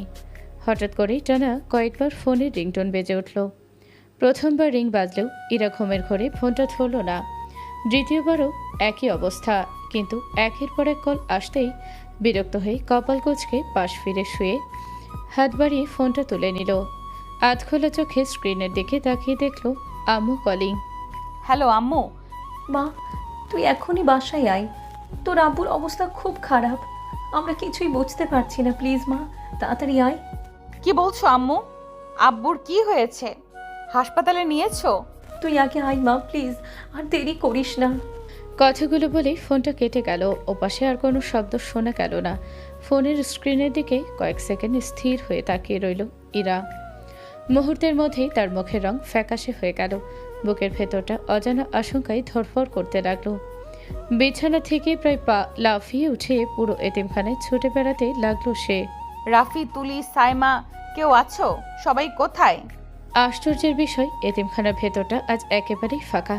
যেখানে প্রতিদিন বাচ্চাদের হাসি কোলাহলে মুখর থাকে, সেখানে আজ যেন নেমে এসেছে অদ্ভুত এক নীরবতা। শুধু রান্নাঘরের দিক থেকে বাসনপত্রের শব্দ ভেসে আসছিল। ইরা দ্রুত সেখানে গিয়ে দেখলো কাজের মেয়েটা একা রান্নাঘর গোছাচ্ছে। আপু, বাচ্চারা সবাই কোথায়? আপামনি, পাশের এলাকায় একটা দাওয়াত ছিল, সবাইকে নিয়ে সেখানেই গেছে। কেন আপা, কোনো দরকার? না, তেমন কিছু না। আমার আব্বুর শরীর খুব খারাপ, আমি এক্ষুনি বাসায় যাচ্ছি। ওরা ফিরে এলে একটু দেখে রেখো। আচ্ছা আপা, আপনি চিন্তা করবেন না, আল্লাহ ভরসা, সব ঠিক হয়ে যাবে। কিন্তু সব ঠিক হয়ে যাবে কথাটা যেন ইরার কানে ঢুকলোই না। তার মাথায় তখন শুধু একটা কথাই ঘুরছে, আব্বুর কিছু হয়ে যায়নি তো? ব্যাগটা হাতে নিয়ে এক মুহূর্তও দেরি না করেই এতিমখানা থেকে বেরিয়ে পড়ল সে। রাস্তায় সে একের পর এক রিক্সা থামানোর চেষ্টা করছে, কিন্তু আশ্চর্যজনকভাবে কোনো রিক্সাই খালি নেই। সময় যেন আজ তার সঙ্গে নিষ্ঠুর খেলা খেলছে। অন্যদিকে বই পড়ছিল আরাফ। তখনই তার মোবাইলে কল আসলো। ফোনটা হাতে নিয়ে দেখলো মামি কলিং। আসসালামু আলাইকুম মামি। ওয়ালাইকুম আসসালাম। বাবা, তুই এখনই আমাদের বাসায় আয়। তোর মামার অবস্থা খুবই খারাপ। দেরি করিস না বাবা। কি হয়েছে মামার, হাসপাতালে নিয়ে গেছেন? তুই আগে আয়, পরে সব বলছি। ফোনটা কেটে যেতেই আরাফের বুকটা কেঁপে উঠল। তাড়াহুড়ো করে বিছানা ছেড়ে উঠে কোনো রকম জামা গায়ে চাপিয়ে বাইকের চাবিটা হাতে নিল। কয়েক মুহূর্তের মধ্যে বাইকের ইঞ্জিন গড়তে উঠল। রাস্তা ফাঁকা থাকায় দ্রুত গতিতে ছুটে চলল সে। কিছু দূর এগোতেই রাস্তার পাশে এক পরিচিত মুখ চোখে পড়ল। ইরা। রাস্তার একপাশে দাঁড়িয়ে বারবার রিকশা থামানোর চেষ্টা করছে সে। চোখে মুখে স্পষ্ট উদ্বেগ আর অস্থিরতা। হুর পাখি। ইরা চমকে তাকালো। তাড়াতাড়ি ওঠো, সময় নষ্ট করো না। আমি রিক্সা পাচ্ছিলাম না। এসব পরে হবে, ওঠো। আজ আর কোনো তর্ক করল না ইরা। পরিস্থিতির গুরুত্ব বুঝে দ্রুত বাইকের পেছনে উঠে বসল। আরাফ আর 1 সেকেন্ডও সময় নষ্ট করল না। বাইকের গতি মুহূর্তেই বাড়িয়ে দিল। বাতাসের তীব্র ছাপটাই ইরার ওড়নাটা উঠছে। আর বুকের ভেতর দুজনেরই একই প্রশ্ন, কিছু হয়ে যায়নি তো? পুরো রাস্তা জুড়েই নিস্তব্ধতা। কেউ কোনো কথা বলল না, শুধু বাইকের শব্দ আর দুজনের দ্রুত শ্বাস প্রশ্বাস। কয়েক মিনিটের মধ্যেই তারা ইরাদের বাড়ির সামনে পৌঁছে গেল। বাইক পুরোপুরি থামার আগেই ইরা নেমে দৌড়ে গেটের সামনে চলে গেল। আম্মু দরজা খোলো। কাপা হাতে বারবার কলিং বেল চাপতে লাগলো সে। এদিকে আরাফও বাইকটা একপাশে রেখে দ্রুত দরজার সামনেই সে দাঁড়ালো। মামি দরজা খুলুন। মামা। একবার, দুবার, তিনবার বারবার কলিং বেল বাজলেও ভেতর থেকে কোনো সাড়া এলো না। নিস্তব্ধ বাড়িটার দিকে তাকিয়ে ইরা ভয় কাঁপতে লাগলো। বুকের ভেতরটা যেন হঠাৎ করেই ভারী হয়ে উঠল ইরার। সরে দাঁড়াও, আমি দেখি। আরাফ আলতো করে দরজার চাপ দিতে সেটি কিঞ্চিত শব্দ করে খুলে গেল। দরজা খোলার সঙ্গে সঙ্গে দুজন একবার একে অপরের দিকে তাকালো। সে দৃষ্টিতে ছিল অজানা এক ভয়। পর মুহূর্তেই তারা দ্রুত ঘরের ভেতর ঢুকে পড়ল। ঘরের ভেতরটা একদম অন্ধকার। জানালার সব পর্দা টানা। চারদিকে এমন নিস্তব্ধতা যেন বাড়িটাতে কেউ নেই। আম্মু আব্বু কোথায় তোমরা? একটা কথা বলো। মামা, মামি, আপনারা কোথায়? তবু কোনো উত্তর নেই, শুধু তাদের কণ্ঠের প্রতিধ্বনি ঘরের দেয়ালে ফিরে আসছে। ইরার গলা শুকিয়ে গেল, ভয়ে তার চোখে পানি জমে উঠল। আরাফ, আব্বুর কিছু হয়ে যায়নি তো? আমার খুব ব্যথা করছে, আমি কিছুই বুঝতে পারছি না। কথাটা বলেই ইরা অজান্তেই আরাফের হাত শক্ত করে ধরে ফেলল। এতদিনে দূরত্ব, অভিমান সবকিছু ভুলে সেই মুহূর্তেই সে শুধু ভরসার মানুষটাকেই খুঁজছিল। শান্ত হও হুর পাখি, কিছু হবে না ইনশাল্লাহ। আমি লাইটটা জ্বালাচ্ছি। আরাফ ধীরে ধীরে সুইচ বোর্ডের দিকে এগোতে লাগলো। হাঁটতে হাঁটতে চারপাশে তাকিয়ে তারও কেমন অস্থির লাগছিল। হঠাৎ পুরো বাড়ি একসঙ্গে আলোয় ঝলমল করে উঠল। সবাই একসঙ্গে হ্যাপি অ্যানিভার্সারি। আচমকা চারদিক থেকে ভেসে আসা সেই শব্দে ইরা আর আরাফ দুজনেই চমকে উঠল। বিস্ময়ে তাদের চোখ বড় বড় হয়ে গেল। এক এক করে পর্দার আড়াল, সোফার পেছন আর পাশের রুমগুলো থেকে বেরিয়ে এলো সবাই। ইরার বাবা মা, আত্মীয় স্বজন আর সেই এতিমখানার ছোট ছোট সব বাচ্চা। সবার মুখে হাসি, হাতে ফুল আর রঙিন বেলুন। ঘর জুড়ে রঙিন ফিতা, ঝুলন্ত আলো, অসংখ্য বেলুন আর ফুল দিয়ে সাজানো হয়েছে প্রতিটি কোণা। মাঝখানে একটি বড় স্টেজ, চারপাশে মোমবাতির নরম আলো। স্টেজের উপরে বড় বড় অক্ষরে লেখা happy anniversary Ira and Ira love Araf. সবাই হাততালি দিচ্ছে। আরাফ আর ইরা এখন হতভম্ব হয়ে চারপাশে তাকিয়ে আছে। দুজনেরই মুখে বিস্ময়ের ছাপ। আরে, এইভাবে দাঁড়িয়ে আছিস কেন? তোরা কি ভাবছিস এই পোশাকে অ্যানিভার্সারি পালন করবি? আম্মু, আমি তো কিছুই বুঝতে পারছি না। বুঝবি পরে, আগে দুজন গিয়ে ফ্রেশ হয়ে আয়। কিন্তু মামি, মামার শরীর খারাপ। আরে পাগল, আমার কিছুই হয়নি। তোদের সারপ্রাইজ দেওয়ার জন্যই এই নাটকটা করতে হয়েছে। সবাই হেসে উঠল। আরাফ আর ইরা একে অপরের দিকে তাকিয়ে মুচকি হাসল। এতক্ষণে তাদের বুকের ভেতরে ভয়টা কেটে গেল। ইরা, তোর জন্য নতুন শাড়ি রাখা আছে। আর আরাফ, তোর জন্য নতুন পাঞ্জাবি। সবকিছু আমরা আগেই রেডি করে রেখেছি, বুঝলি? আমার জন্য শাড়ি? শুধু শাড়ি না, সব কিছু। যা, তৈরি হয়ে নে আগে। ইরা ধীরে ধীরে শাড়িটা হাতে নিল। আরাফও পাঞ্জাবিটা নিয়ে নিজের রুমের দিকে চলে গেল। দুজনের বুকেই অদ্ভুত এক অনুভূতি কাজ করছে। কিছুক্ষণ আগেও তারা আতঙ্ক নিয়ে এ বাড়িতে ঢুকেছিল, আর এখন পুরো বাড়ি ভরে গেছে আনন্দে। প্রথমে রুমের দরজা খুলে বাহিরে বেরিয়ে এলো আরাফ। সাদা রঙের পাঞ্জাবিতে তাকে আজ ভীষণ স্মার্ট লাগছে। চুলগুলো সুন্দর করে সেট করা, হাতে একটা ঘড়ি। নিচে নেমে সে চারপাশে তাকিয়ে ইরাকে খুঁজতে লাগলো। ঠিক তখনই সিঁড়ির ওপর থেকে নূপুরের মৃদু শব্দ ভেসে এলো। সবাই একসাথে সেদিকে তাকালো। এক এক করে সিঁড়ি বেয়ে নিচে নামছে ইরা। হালকা গোলাপি রঙের শাড়ি, খোলা চুল, কপালে ছোট্ট টিপ, হাতে কাচের চুড়ি, মুখে কোনো ভারী সাজ নেই, তবু আজ যেন তাকে অন্যরকম সুন্দর লাগছে। আরাফ এক দৃষ্টিতে তাকিয়ে রইল ইরার দিকে। মনে হচ্ছিল সময়টা যেন থেমে গেছে, তার চোখের পলক পড়ছে না যেন। ওয়াও, আমাদের মাকে তো আজকে রাজকুমারীর মতো লাগতেছে। বাচ্চার কথায় সবাই হেসে উঠল। আরাফ লজ্জা পেয়ে চোখ নামিয়ে নিল, কিন্তু কয়েক সেকেন্ড পর আবারও তাকালো ইরার দিকে। কি হয়েছে, এভাবে তাকিয়ে আছো কেন? একটা কথা বললে রাগ করবে? আগে বলো। আজ তোমাকে দেখে মনে হচ্ছে আল্লাহ যেন অনেক সময় নিয়ে তোমাকে সৃষ্টি করেছেন। তোমার এসব কথা শুনে আমি গলে যাব ভাবছো? না, শুধু সত্যিটা বললাম। ইরা মুখ ঘুরিয়ে ফেল। ঠোঁটের কোণে চাপা একটা হাসি ফুটে উঠল। সেটা লুকোনোর চেষ্টা করলো। আচ্ছা, দুজনের রোম্যান্স পরে হবে, আগে কেক কাটা হবে। সবাই মিলে দুজনকে স্টেজের সামনে নিয়ে গেল। বড় টেবিলের ওপর রাখা ছিল হৃদয় আকৃতির বিশাল একটা কেক।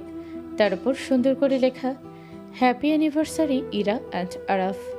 আরাফ একবার কেকের দিকে তাকালো, তারপর ধীরে ধীরে ইরার দিকে। ইরাও অজান্তেই তার দিকে তাকিয়ে ফেল।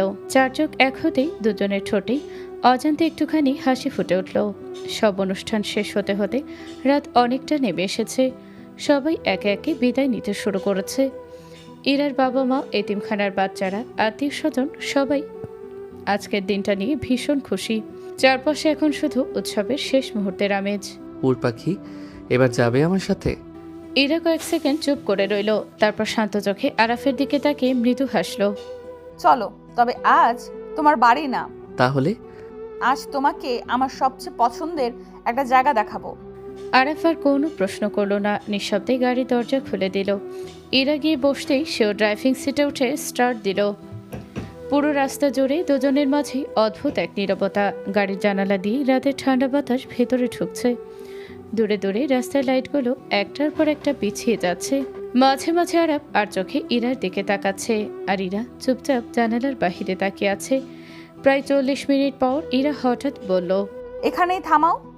আরাফ গাড়িটা ধীরে ধীরে রাস্তার পাশে থামিয়ে দিল। সামনে একটা ছোট্ট নদী, চারদিকে অসংখ্য গাছ। নদীর পানিতে চাঁদের আলো ঝিকমিক করছে। হালকা বাতাস বইছে। রাত হলে মানুষও খুব একটা নেই। পুরো পরিবেশটাই যেন শান্ত আর মায়াময়। ইরা ধীরে ধীরে গাড়ি থেকে নেমে কিছুটা দূরে গিয়ে দাঁড়ালো। দুহাত বুকের কাছে ভাঁজ করে নদীর দিকে তাকিয়ে রইল।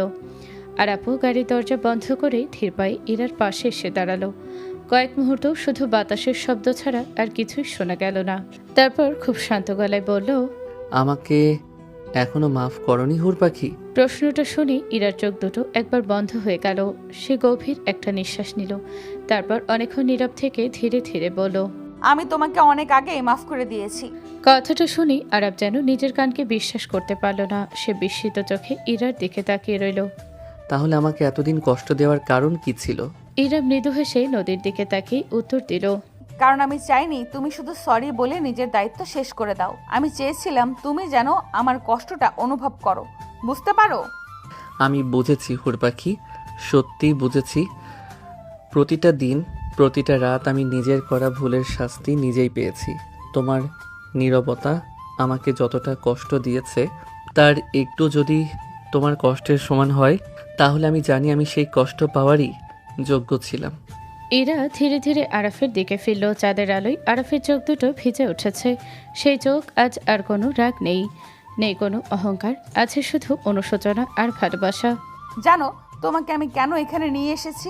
না, কারণ এই জায়গাটা আমার খুব প্রিয়। যখনই আমার খুব কষ্ট হতো আমি এখানে চলে আসতাম। এই নদীর পাড়ে দাঁড়িয়ে অনেক কেঁদেছি, তোমার জন্য দোয়া করেছি, আল্লাহর কাছে বলেছি আমার মানুষটা যেন একদিন নিজের ভুলটা বুঝতে পারে। আরাফ নিঃশব্দে মাথাটা নিচু করে ফেলল। তার বুকের ভেতরটা যেন আরো ভারী হয়ে উঠল। আর তুমি এত কষ্ট পাওয়ার পরও আমার জন্য দোয়া করেছো। ভালোবাসা যদি সত্যি হয় তাহলে অভিশাপ দেওয়া যায় না। কষ্ট পেলেও মানুষটার ভালো চাওয়াটাই আগে আসে। আমি তোমাকে ঘৃণা করতে চেয়েছিলাম কিন্তু পারিনি, কারণ ভালোবাসাটা মরে যায়নি, শুধু আহত হয়েছিল। আরাফের চোখ বেয়ে এক ফোঁটা অশ্রু গড়িয়ে পড়ল। আমি প্রতিশ্রুতি দিচ্ছি, আজ থেকে এমন একটা দিনও যাবে না যেদিন তোমাকে সম্মান দেব না। তোমার চোখে আর কোনো দিন কান্না আনবো না। যদি কখনো আমার জন্য তোমার চোখে জল আসে, তাহলে সেটা শুধু আনন্দের জল হবে। প্রতিশ্রুতি দেওয়া সহজ আরাফ, কিন্তু সেই প্রতিশ্রুতি ধরে রাখা খুব কঠিন। জানি, তাই মুখে নয়, কাজ দিয়ে প্রমাণ করব। যতদিন বেঁচে থাকব ততদিন প্রতিটা মুহূর্তে তোমাকে বুঝিয়ে দেব তুমি আমার জীবনের সবচেয়ে বড় নিয়ামত। ইরা কয়েক সেকেন্ড চুপ করে রইল, তারপর ধীরে ধীরে নিজের ডান হাতটা বাড়িয়ে দিল। তাহলে একটা কথা দাও, কি কথা? কোনোদিন রাগের মাথায় এমন কোনো সিদ্ধান্ত নেবে না যেটার জন্য পরে সারা জীবন আফসোস করতে হয়। আর কোনোদিন আমাকে সন্দেহ করবে না। কোনো সমস্যা হলে আগে আমার সাথে কথা বলবে, নীরবতা দিয়ে সম্পর্ক ভাঙবে না।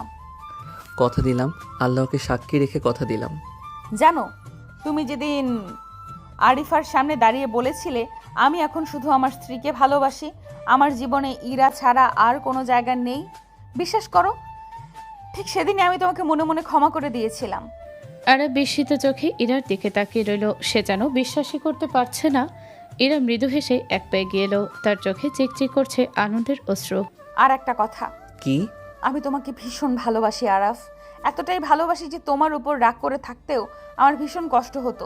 তুমি চলে যাওয়ার পর প্রতিদিন জানলার আড়াল থেকে তোমাকে দেখতাম। তুমি যখন চুপচাপ লাল গোলাপ রেখে বলতে আমাকে ক্ষমা করে দিও হুর পাখি, তখন আমার ইচ্ছে করতো দৌড়ে গিয়ে তোমাকে জড়িয়ে ধরি, কিন্তু নিজেকে থামিয়ে রেখেছিলাম। আচ্ছা, কারণ আমি চাইছিলাম তুমি শুধু আমাকে ফিরে পাওয়ার জন্য নয়, আমাকে সম্মান করার মূল্যটাও বুঝতে শেখো। ইরার কথাগুলো শুনে আরাফা নিজেকে সামলাতে পারল না। ধীরে ধীরে এগিয়ে এসে থেমে গেল ইরার একদম সামনে। দুজনের মাঝখানে যেন শুধু নিঃশ্বাসের দূরত্ব। হুর পাখি, আমি কি এবার তোমার একটু কাছে আসতে পারি? ইরা কিছু বলল না, শুধু লাজুক চোখে একবার তাকিয়ে আবার চোখ নামিয়ে নিল। ঠোঁটের কোণে ফুটে উঠল মিষ্টি এক হাসি। আজও যদি না বলো আমি জোর করব না, কারণ আমি শিখে গেছি ভালোবাসায় জোর নয়, সম্মানটাই সবচেয়ে বড়। ইরার চোখ আবারও ভিজে উঠল। এই মানুষটাকেই তো সে এতদিন দেখতে চেয়েছিল, যে ভালোবাসতে জানে, সম্মান করতে জানে।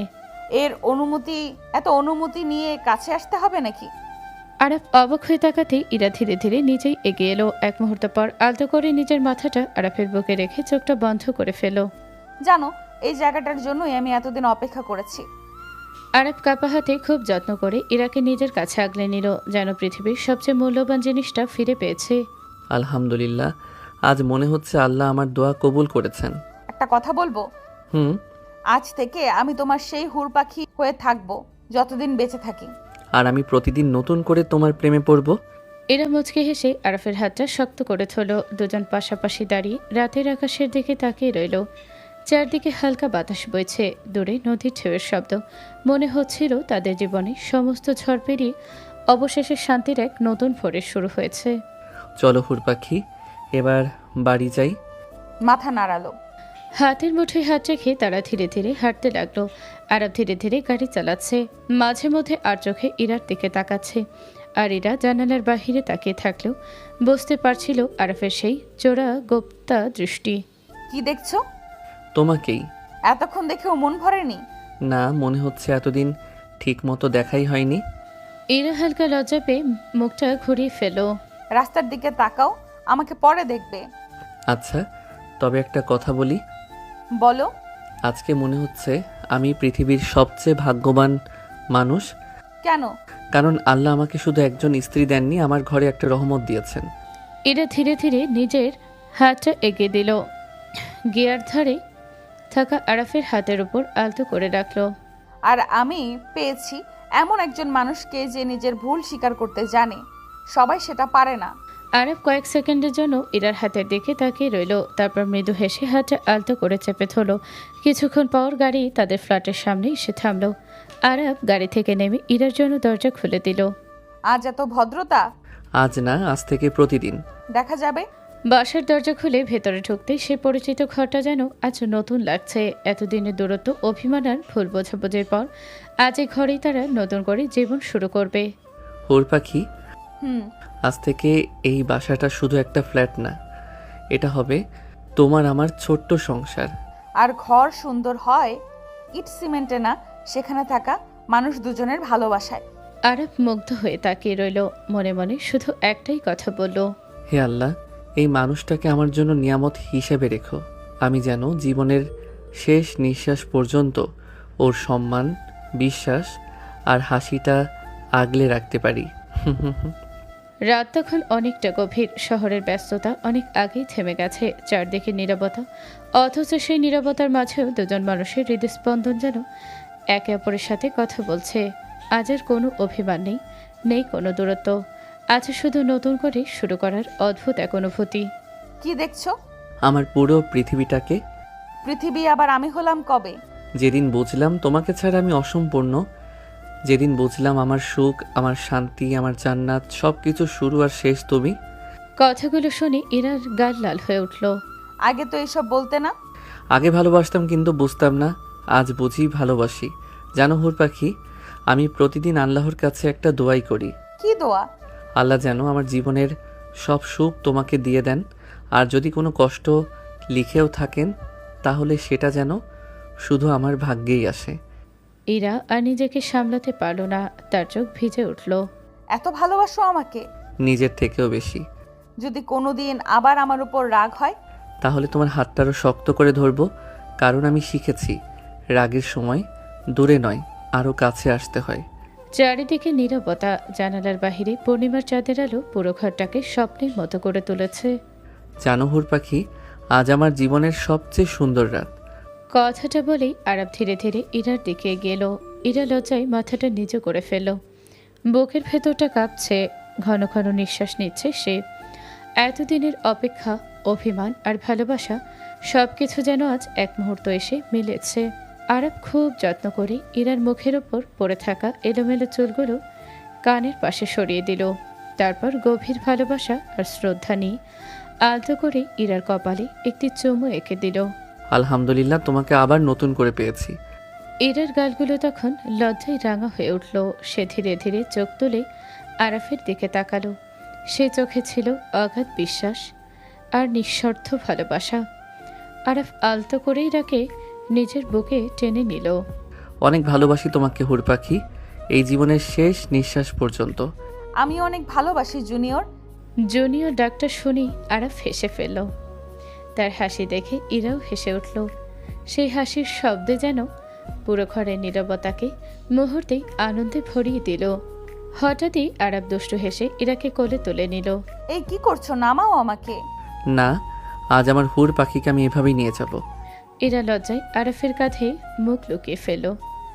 আরাফ ধীরে ধীরে তাকে নিয়ে ছাদে উঠে গেল। ছাদে পা রাখতেই ইরা তখন বিস্ময়ে থমকে দাঁড়িয়ে গেল। চারপাশে অসংখ্য লাল গোলাপ দিয়ে সাজানো হয়েছে। রঙিন ছোট ছোট আলোয় মালা বাতাসে দুলছে। গোলাপের পাপড়ি দিয়ে তৈরি করা হয়েছে একটি হৃদয়ের আকৃতি। মাঝখানে বড় বড় করে লেখা, আই লাভ ইউ মাই হুর পাখি। চারদিকে হালকা সুগন্ধ ছড়িয়ে আছে। এইসব তুমি করেছো? হ্যাঁ, আমার হুর পাখির মুখের হাসিটা দেখার জন্য। ইরার চোখ যেন পানিতে ভিজে উঠল। আনন্দের অশ্রু গড়িয়ে পড়ল তার গাল বেয়ে। আরাব ধীরে ধীরে পেছন থেকে এসে ইরাকে শক্ত করে নিজের বুকের সাথে জড়িয়ে ধরল। থুতনি আলতো করে ইরার কাঁধে রেখে ফিসফিস করে বলল, এই পৃথিবীতে যদি কোনো সুন্দর জিনিস থেকে থাকে তাহলে সেটা তুমি। ইরা ঘুরে দাঁড়ালো। দুজনের চোখে চোখ পড়তেই মনে হলো হাজারটা না বলা কথা এক মুহূর্তেই বলা হয়ে গেছে। ইরা তখন মৃদু হেসে দুহাত দিয়ে আরাফের মুখ ছুঁয়ে দিল। ধন্যবাদ আমাকে এতটা সম্মান দিয়ে ভালোবাসার জন্য। আবেগে ভেসে গিয়ে ইরা আলতো করে আরাফকে জড়িয়ে ধরল। দুজন কিছুক্ষণ নীরবে একে অপরকে আগলিয়ে রইল। সেই নীরবতাই যেন তাদের সবচেয়ে সুন্দর ভালোবাসার ভাষা। উপরে পূর্ণিমার চাঁদ, চারপাশে লাল গোলাপ, আর মাঝখানে দুটি হৃদয়, যারা অবশেষে সব ঝড়ঝাপটা পেরিয়ে এক হয়ে গেছে। সমাপ্ত। আজকের গল্পটি এখানেই শেষ হলো। এতক্ষণ সাথে থাকার জন্য ধন্যবাদ। গল্পটি কেমন লাগলো জানাতে ভুলবেন না। ভালো লাগলে লাইক, কমেন্ট অ্যান্ড শেয়ার করতে ভুলবেন না। ধন্যবাদ।